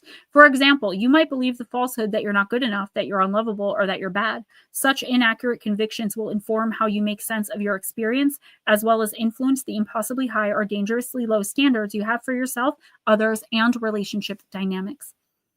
False beliefs have the potential to be particularly dangerous because we cannot see when others are using them to manipulate and take advantage of us. Our false beliefs blind us to what we allow into our lives and how we co-create or even perpetually repeat an unwanted, toxic, or even potentially dangerous situation. When we see how our thoughts, feelings, and choices contribute to what is happening for us, we have the key to set ourselves free. This card suggests a time of increasing awareness. By identifying what is actually taking place for you in the present, your refined clarity and focus will begin to change it. It's up to you to continue this process of awakening to your true self and potential by questioning, reflecting upon, and actively dissolving whatever misbeliefs are blocking you from your power. Like the featured mother, walk only at your own pace and according to your inner knowing. Step by step, you will incrementally see what needs to be tended to next and how you can go about it. Journaling is a useful tool and a most loyal and empowering ally for this kind of work. Talking through what comes up in your journaling with someone safe and appropriately informed can be of incredible benefit as well. Good night, Miss Pixie. Thank you. False beliefs create darkness in areas where the mind requires light the most. Hold every question in the illuminating space of your heart. Accept the answer that shines through, even when it is contrary to what you want it to be or think it should be. The heart, like the owl, is too wise and white ever to lie or mislead. Okay, so Deirdre, this is newfound wisdom in an area, right? So you're walking along, you're going through life, tra la la la la, because I know that's how you run around that place. But you're achieving, you're succeeding, you've moved out of toxicity, you've been through unimaginable things, and you have strength unlike anyone I've ever met in my real life.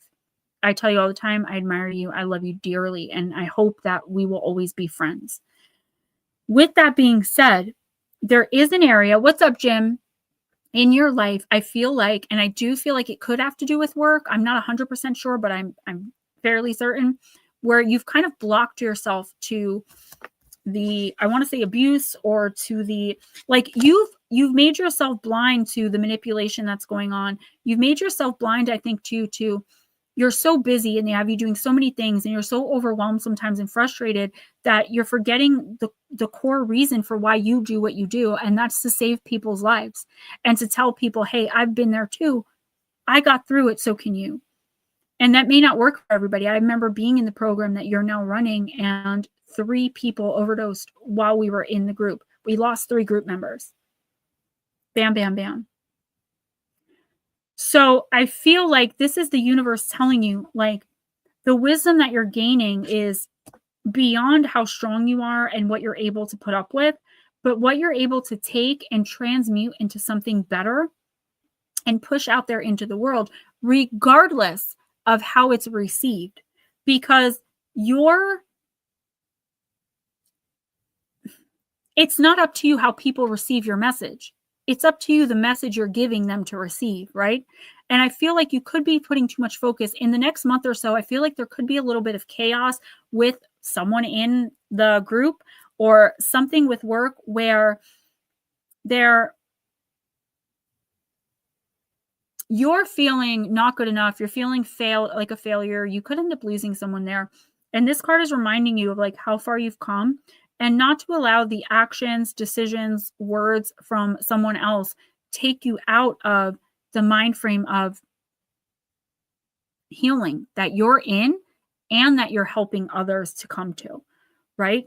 You've somehow blocked yourself off to the toxicity around you. And while that can be a good thing short term, I feel like going forward, it's like too much, where if you don't address it, whatever this is, maybe someone picking on you, adults bully all the time, I see it, or bothering you at work or harassing you in some way at work, whether it's a client in the group or a coworker, a boss, like you're not going to be able to block it anymore. You're either going to lose your cool and then end up losing your job or having something bad happen to you, or you're going to be strong, step into your power and strength, like I know you can, and address it.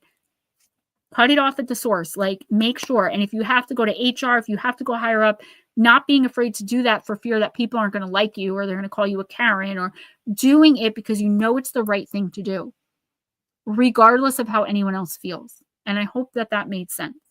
I'm going to read for Jer Bear now. That was almost completely channeled. So, all right, we are using Oracle of the Radiant Sun. How many do we have after this, Ghost? Yeah, and I still feel as though you've been abducted, and I feel like a lot of the owls you see are plants, mental plants.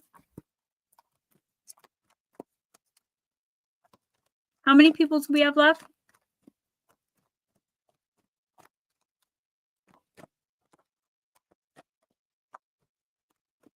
I don't know. I just work here. 2. That's it. Up and Black Dragon, then your 3. We have 3 timestamps? Well, Pixie paid to have Eris. Oh, okay. I didn't know that because I'm not always reading the chat. I'm too busy rambling. Yes, Nicole Priate, it is $2 to PayPal or Cash App and $4 if you donate through YouTube. I changed some things around. If you don't have it this week, there was someone who donated. So if you don't have it, we could still do one for you. Just going forward, I'm charging now. So hang out. And if you can, please send a $2 donation. If you cannot, still hang around and we'll read for you for tonight. Because 2 people actually covered people who may not have the money. All right, Jer Bear, I hope you're listening.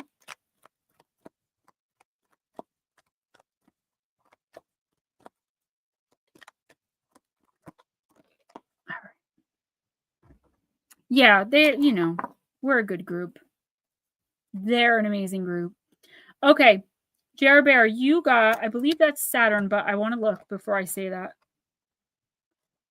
I can never remember these planets. Yes, I got it right. Saturn in Capricorn, right? Am I right? Because I get Capricorn and Virgo confused all the time.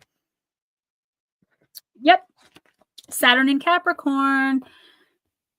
Saturn is in its happiest position in the sign of Capricorn, and people with this placing feel a great need to make their mark on life. So again, your setting, your placement in your chart may not be, your Saturn may not be in Capricorn, but this is the energy coming in for the next couple weeks.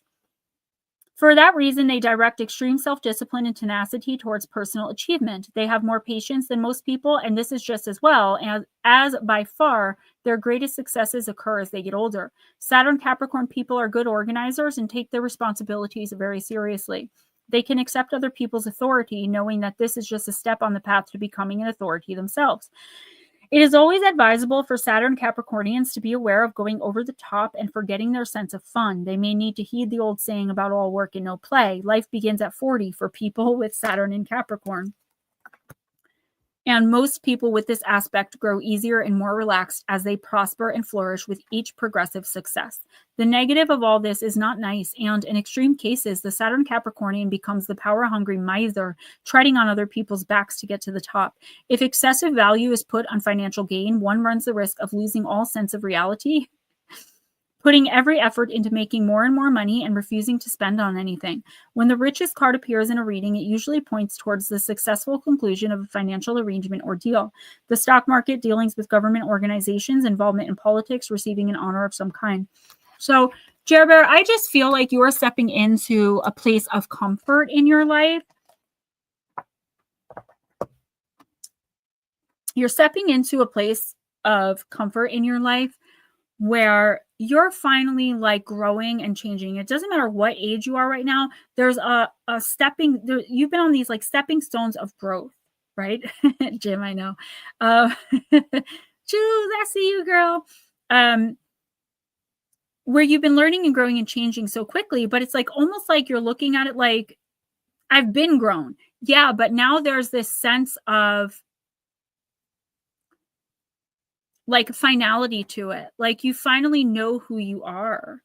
You know who you are, you know what you want. And I just feel a calmness about you. Even if right now your energy is a little chaotic, I do feel like at your core, you are someone who just wants, you know, peace and calmness. And I do feel like there's a situation at hand where you're very torn because it's like to go one way would be very, very, very beneficial for you, but it could end up hurting or harming someone else in some way. But like, it's kind of like a thing where it's like, you want to just say that's a them problem and like, do you? But on the other hand, you have reached this place of growth. Thank you, OGG. Thank you. You are so awesome. Please come back next week. Jared Bear, you have reached this place of growth where you know now that that's not the right thing to do. So you're going to take the harder, longer path. You still may take that other one, but I feel like there is conflict. And that's a big step for you because, no offense, I do feel like, and I used to be this way too, you're someone who does not care about running roughshod over other people if it means getting what you want. And I think we've all been in situations like that for the most part. So I feel as though, you know, you have a decision to make. Are you going to cut corners, take the easy road, and possibly end up harming someone else? Or are you going to sit back, really think about it, relax, and take the long road? Even though it's going to be harder, it's going to take more time, you are going to end up in a more elevated position if you go, you know, the right way.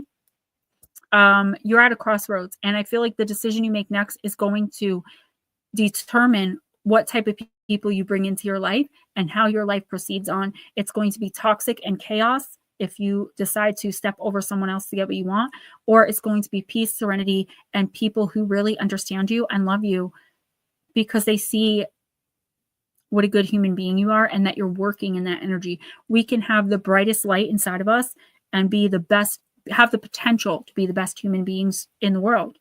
But if we are not aware of and working with that energy, it's useless. It's wasted. And then those types of people are the most toxic people. But that's the reason empaths are attracted to people like that. We see their light. We don't stop and ask, are you working with your light?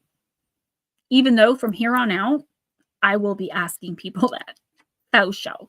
Actually, I don't even have to because now I know. But you're definitely at a crossroads in your life where I feel like the hardest decision is going to be the one you should go with, but you're still very unsure. Jules, I want to talk to you. I want to text you after. Yeah, I'm not going to ask now, but I do want to ask you a question. Nothing bad. I just am curious about something. Yeah. All right. Who's next?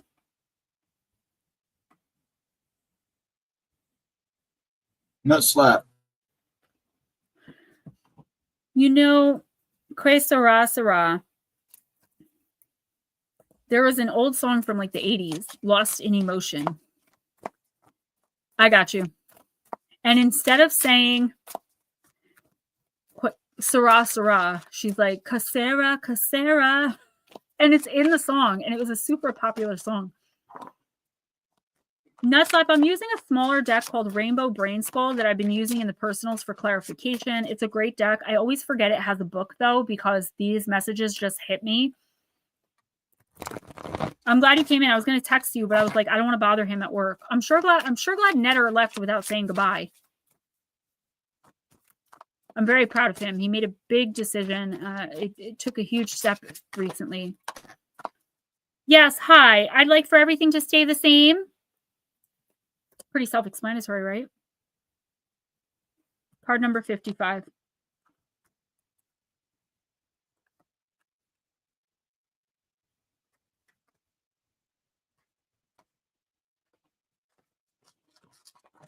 Nuts up. Imagine how archaic things would be if the paradigm never shifted.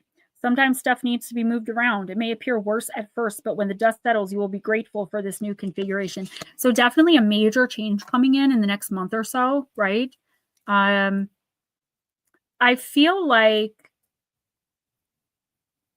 you are like dreading this. You may not know what it is right now, because I am seeing forward like a month to 2 months, like New Year type energy, where you're kind of being forced into a change. So I don't know if it's a change of employment. It could be like a change of mind about something, but it is major. And I feel like every ounce of you is screaming like, you don't want this.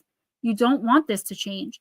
But the universe is asking you, like, why? The universe here is telling you, obviously, you can do whatever you want. You have free will. You make your own decisions about your own life. But if you just sit back and allow this change to happen, even if you feel like it may not be in your best interest, I do feel like the reason you're going to go along with this is because you feel like it benefits someone else. And you don't want to be the person to like take that away from someone. So you're going along with it. Sorry, Jules, it could be coming in. Because like I said, I've been seeing like a month forward. I want him to just, all right, Miss Deirdre, bye-bye.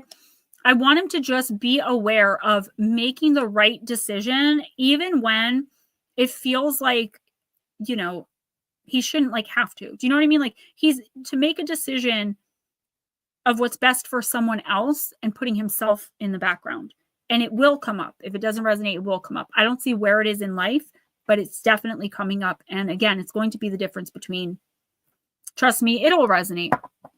Nut slap. I feel like you're going to go along with some major change here to please someone else. And while normally we were like, don't people please, like stand up for yourself if you don't feel like something's right. I feel like your energy, your like intuition is off on this one. You're not picking up the subtle signals that everything is pointing towards you going forward with this change, even if it's for the sake of someone else, because it's going to end up being so incredibly beneficial to you and for you. Now, if you fight this, you could stop it from happening, but it is not in your best interest long term. Jules, that is exactly it. Completely simplified. Don't cut corners. Don't take the easy road out. And do not, I'm sorry, Nutslap, but I have to explain this because this person is new and I want to make sure they understand where I'm coming from. Do not get involved in anything that seems too good to be true. And we should never be doing that. But like you, Jer Bear, specifically in the next couple of months, if it's too good to be, it seems too good to be true, it is. Don't get sucked into this energy of hope. Like, I hope that I did the right thing here. Like, no, you need to go into things knowing you're doing the right thing. And I'm really sorry. I'm all over the place, but I'm going to go back to Nutslap. Nutslap, you can stop this from happening. I feel like you can convince whoever's involved not to do this, not to take this opportunity, not to do whatever, but it is not in your best interest to do so. The best thing for you to do is to allow this major change to happen, give it a few months, and then watch your life completely fall into place right in front of you. The minute you start feeling resistance, the next couple of months, this isn't always in forever because that could be a bad thing, but the minute you start feeling resistance to a change, a big change, whatever it is, that's when you should just let go and let things happen.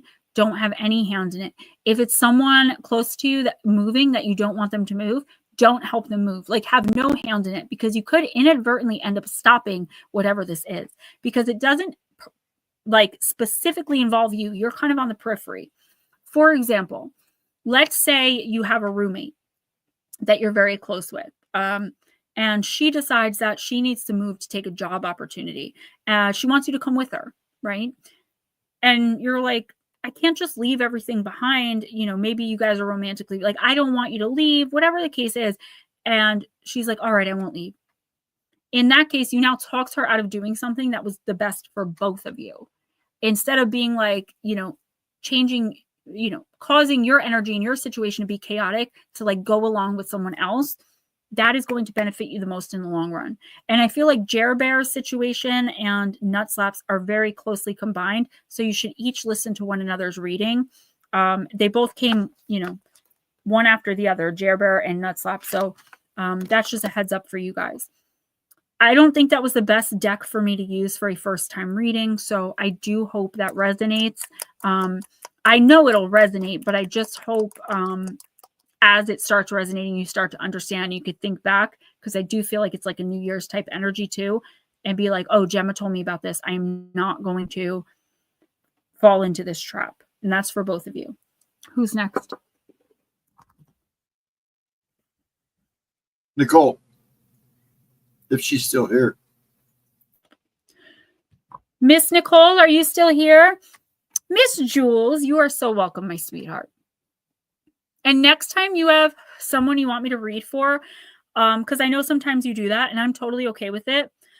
If we don't answer you, we just didn't see you, keep asking. Just if you have to ask 5 times, just keep, or tell us like, hey, I paid so-and-so needs a reading. I will always do that for you. There's never a time that I won't. It's just, you know me, I get so distracted and so just like whatever that I don't always see what you guys are saying in the chat. Or if I'm having a conversation with one person and you're asking me a question, I've actually lost people in stream because of this, and I felt so bad.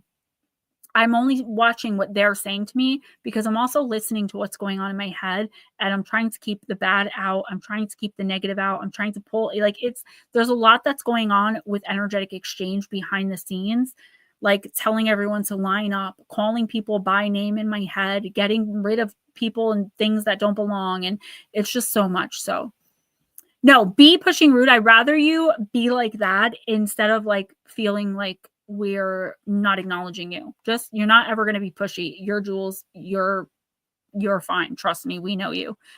I'd love to know if the guy who I kept running into is still interested in me or moving towards me. Okay. So Nicole, with 1-card readings, sometimes it's hard for me to get a straight answer, but I always do my best to give you the answer you're seeking. So let me pick a deck. I think Aether Creatures is going to be perfect for this one, actually.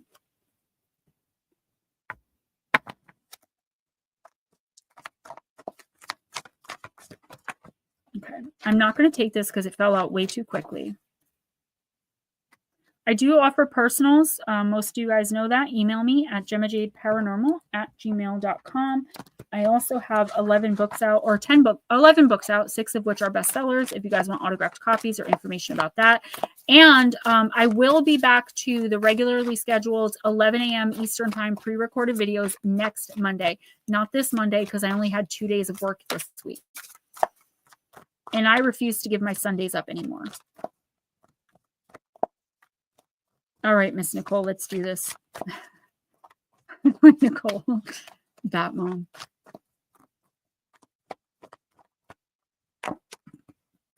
There's someone who needs to look past the old and move on to new. Black Dragon, I think I see you. Oh, don't do that. Don't do that. We're not playing dominoes. You got the caucus in the reverse. It always says Jim. Tennille's husband calls me, I believe, Jimmy John. I think that's what he calls me, because when she voice texts me and I read it, it always comes out as something strange. Card number 2. All right. In the reverse. Okay, Nicole, this is a very short reading, but I'm going to interpret Jim. Jim's like, what? What happened? If the caucus has appeared to you in reverse, you need to ask yourself, do you feel that others are being attuned to you? Does what other people are doing feel in alignment and right to you? And if not, what are you going to do about it? Do you feel that you belong? In what ways are you making yourself separate? Are you considering that others are a part of you and therefore belong with you? How might you be thinking, speaking, and acting that makes you alone? What are you doing or not doing? And what are you going to do in order to be with your soul tribe? Okay, so very interesting. This person is definitely soul connected.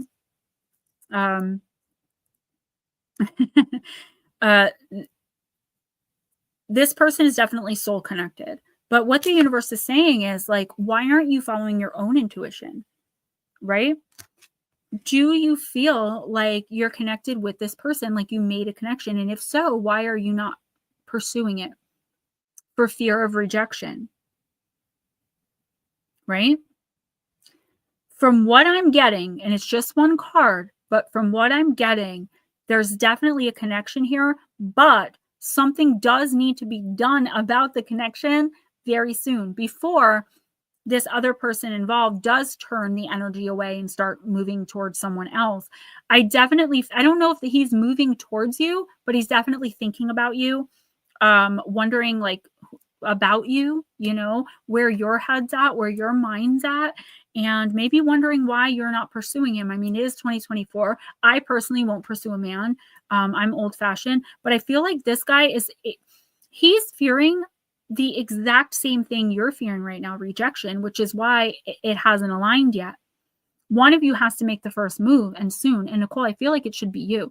Text him, email him, however you get in touch with him. You don't have to personally go see him. Just like, hey, what's up? If there's more to this situation, I'm not seeing it. It's because it's only one card. And that was like the shortest freaking explanation card I've ever seen, of course. But it definitely soul tribe, soul connection. I do feel like the people around you may not be the most helpful. I do feel like you could have some toxicity around you where you're not being given the right advice, you're purposefully being misled, but that has nothing to do with this guy. This guy is fearing the same thing you are, wondering the same thing you are, and if they knew a Gemma Jade, they'd be asking the same question. So I feel like you should make the first move unless you're willing to risk it just dissipating. Which it's not meant to do, by the way. It is meant to grow. I don't know into what, again, one card, but I would say go for it. Really, Batmom? Oh, that's what I wanted to talk to Jules about. Timestamps? No, Black Dragon wants Black Dragon. Sorry about that. Yes. I forgot he always goes last. Black Dragon, I'm going to use energy and spirit. Who's after him? Who's after him? Timestamps. Timestamps. Okay. I was actually going to ask him if he wanted a reading. Who? All right. I'm sorry? Who? Black Dragon. Oh, okay. Nicole, let me know how it goes. And if you want a personal, you can email me. 7 to 10 cards.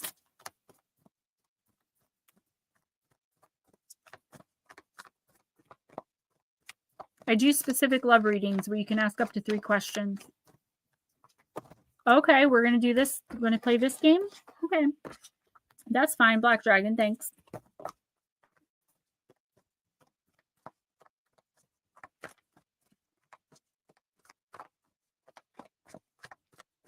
Sometimes it takes me a while to get like an energy on people. So if you guys come in, Nicole, not you specifically, I'm talking about something else. I hope the person gets what I'm saying. It'll take me some time to like pull that energy in. So Batmom, I'm glad you said that because you picked up what I picked up eventually. Like the initial sometimes just doesn't come in. Jim, thank you so much for coming in. Have a great night. And I'll see you next week. Remember, guys, I'm really sorry. We're going one more Monday with no video. It's just because I couldn't do it. Black Dragon, you got the card of freedom. Freedom, I won't let you down. Would not give you up. It's in the upright. Moving on and letting go. Black Dragon, this card could reveal a time of new freedom, perhaps involving a recent breakup or some sort of energetic disconnection. This may be the dismantling of a romance, friendship, or family relationship, or even a job or career. Whatever the experience, the present energy is saying the moment has come to let go. Any type of separation can be difficult, even if the break is initiated by you. The grief and lifestyle adjustments can feel overwhelming, but this card is telling you to take heart, for this is the right time for you to free yourself from what's been holding you back. In fact, this card could be signaling emotions of liberation and great relief. You could be on the cusp of something very beneficial, such as the resolution of an ongoing problem or the healing of a long-term illness. Either way, call on Spirit's guidance for a great shift in consciousness is about to take place. Trust that you have the ability to move on and create an exciting new reality. This is moving away from toxic energy. I feel like you've been in your mind kind of moved away from and past this for a while. You may be also not knowing what the heck I'm talking about. There's definitely someone toxic around you. I feel like they're affecting you in a very negative way, but I feel like you're so bright and vibrant energetically that you may not be feeling it yet. If you give it I feel like you should be looking around to see like when you're around certain people or a certain person, why you're feeling not so great or not so much like yourself, right? And I feel like there is a situation that you have to move on from, but it's only been thought about up to this point. And the thought of moving on from what and or whoever this is gives you such great relief. And I'm seeing 1 to 2 months ahead. Again, I'm seeing a lot of New Year's energy in these readings tonight, which normally I only see 1 to 2 weeks for the most part. This is you stepping into your power, finally saying no, finally putting yourself first. Because I feel like you do that in all areas of your life except one. Like there's one person or one group of people. It could even be a boss to where you feel like you can't stand up for yourself. Like the time has come for you to separate from the toxicity, regardless of what and or who it involves, and move forward. Even if that seems scary, again, even if you fear rejection, even if people are going to be mad with you, even if you lose more than just the one person you're trying to separate from, people who are meant to be in your life will be, regardless. And let people know your boundaries right from the door, because boundaries only scare off people who aren't meant to be in your life. Anyone who's meant to be in your life is going to understand and respect your boundaries. And when you enforce them, they're going to apologize and be like, I'm sorry, I crossed a line, I stepped over a boundary, etc., and still be around, right? There's only so many times someone can do that, but at least if they're genuine, they'll try. Jer Bear is the name of Miss Julie Girl's companion tonight, her friend. All right, our 2 timestamps, our 2 lovely ladies. Well, you got 3. You got Eris too. Eris, I keep forgetting about Eris. All right, Miss KC, I'm going to use the Goddess Oracle. I think my family's home anyway, so that's good.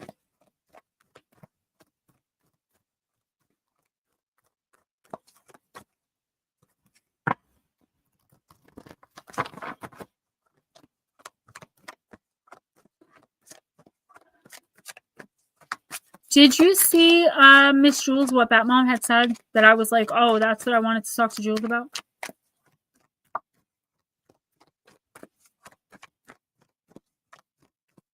All right, Miss Casey. Okay, I'm going to take this one. It popped. Beautiful. Ellen of the Ways. Patterns. 12. And Anna, that girl that came in, I don't know what your situation is. Maybe it's not possible. If it's possible and you're comfortable, please reach out to her. I don't know why her energy, her spirit is calling to you, but it really is. I just want to, she's still here. And it's not, again, it's an energy. It's not like a spirit. It's the higher self energy popping in. KC, have you noticed patterns in your life that lead to positive experiences? Developing positive habits introduces new patterns into the fabric of reality and will support your dreams as they take form in the material world. It takes awareness and discipline to make this happen, but you can do it. It's time to allow the experience of a new happiness. If you do, Ellen of the Ways, the Celtic goddess of paths and patterns, will show you a new way to your dreams. All manner of miracles are possible. Now is also the time to build bridges across any divide with others that have temporarily separated you. Your path is clear. The way will be shown as you make new choices for your life with the goddess known as Ellen of the Ways as your happy guide. So this is interesting to me, Casey, because you said to me, you have to live a whole different way, a whole new way now, and you don't know how to do that. This is not telling you like move on, you know. What this is saying is stepping forward with the knowledge that that is just what you are meant to do. Taking opportunities and not feeling guilty about it, right? Not having to explain your process to anyone else. I do feel like you've been doing some things that are totally normal, like, you know, for you to do. And there are people, I think, stuck in their grief still who are kind of looking at you funny and sideways. You don't have to explain yourself to anyone. Your process is yours. I do feel like an opportunity for you to step outside of the grief, not that you won't still feel it, but like step outside of the overwhelming grief and step into a space of happiness, at least for a short time.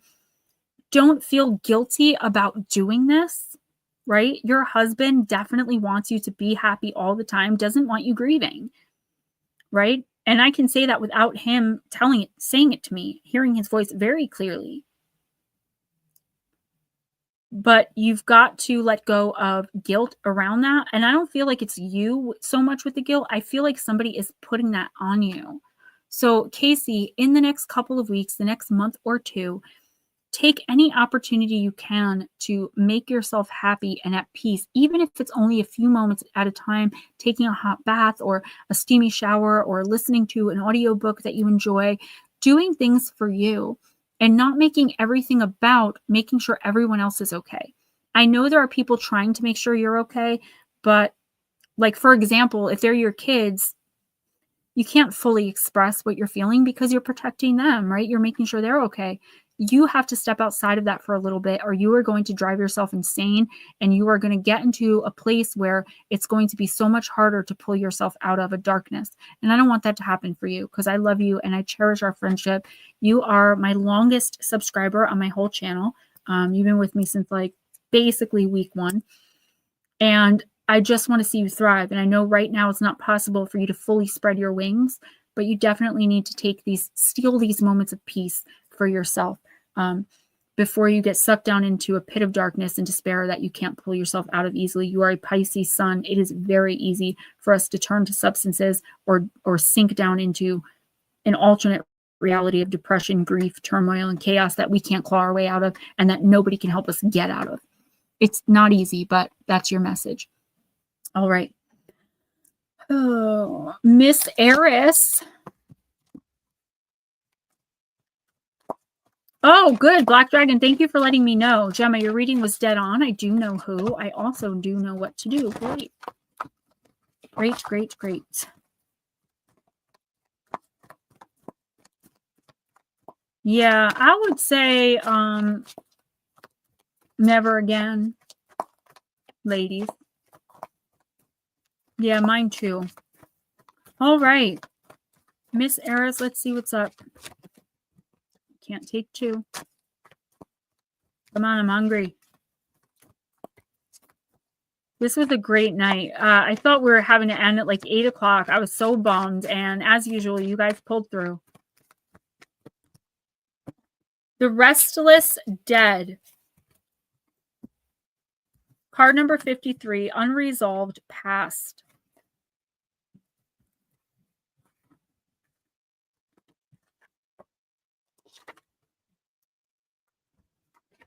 Eris, the past will return to haunt us all at some point, but it can only hold power over us if we let it. Commanding the Restless Dead, Hecate helps you control your unresolved issues. Some can be ignored, but others need processing and integration. Cast off what does not serve your highest good. Focus on the lessons that are part of your growth cycle. So yeah, this is not so much your past catching up with you. This is someone throwing your past in your face. This is like I was talking before about, like I posted about not having a toothache. I referenced it. I didn't actually say that, and people thought it was a political post, and they started throwing my past addiction in my face and like saying all these horrible things. And it was for no reason. It was just it was very presumptuous. They thought they knew what I was talking about. That's what this is. Like, you politely decline someone's offer, and they're like, oh, well, do you remember when you? This is somebody very, very toxic, a toxic person, toxic people situation. There's something here that you're not really wrapped up in it, Eris, but I feel like it is surrounding you, circling you, just getting ready to pounce. The minute you do or say something this person or these people doesn't and don't like, it's best to just be you and kind of put up a wall, like understand where it's coming from, because somebody is ready to just toss your past right at you and try to make you feel bad. If you've made peace with your past, and I hope that you have, we all should have done that or be in the process of doing it with grace, patience, love, and understanding and forgiveness. Like, it shouldn't even affect you, right? But you do need to separate from whoever this is, because I feel like that's a very abusive thing to do to somebody. Eris, I don't like this energy around you. I feel like it's very manipulative and controlling. The good thing is, again, you're not wrapped up in it, but it is somebody like sweet talking you, and it may feel good for a while, the friendship or the relationship, whatever it is, even if it's like a family member you haven't spoken to in a while coming back in.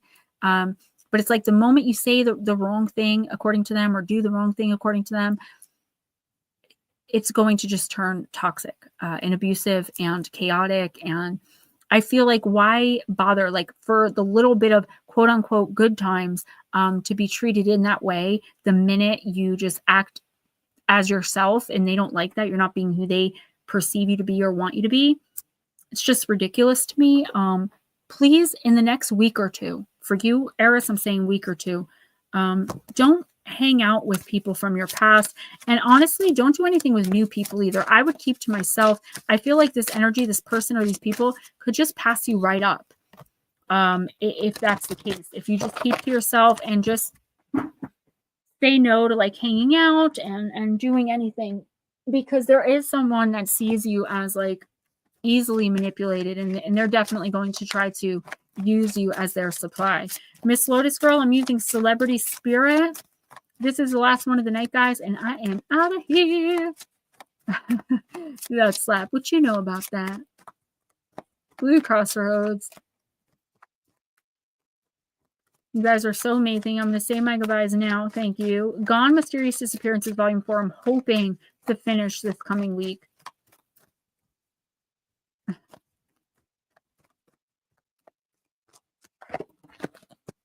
All right, Miss Lotus Girl, I think you've gotten this card before. It's Miss Jackie Collins, card number 13, and it's Be Real.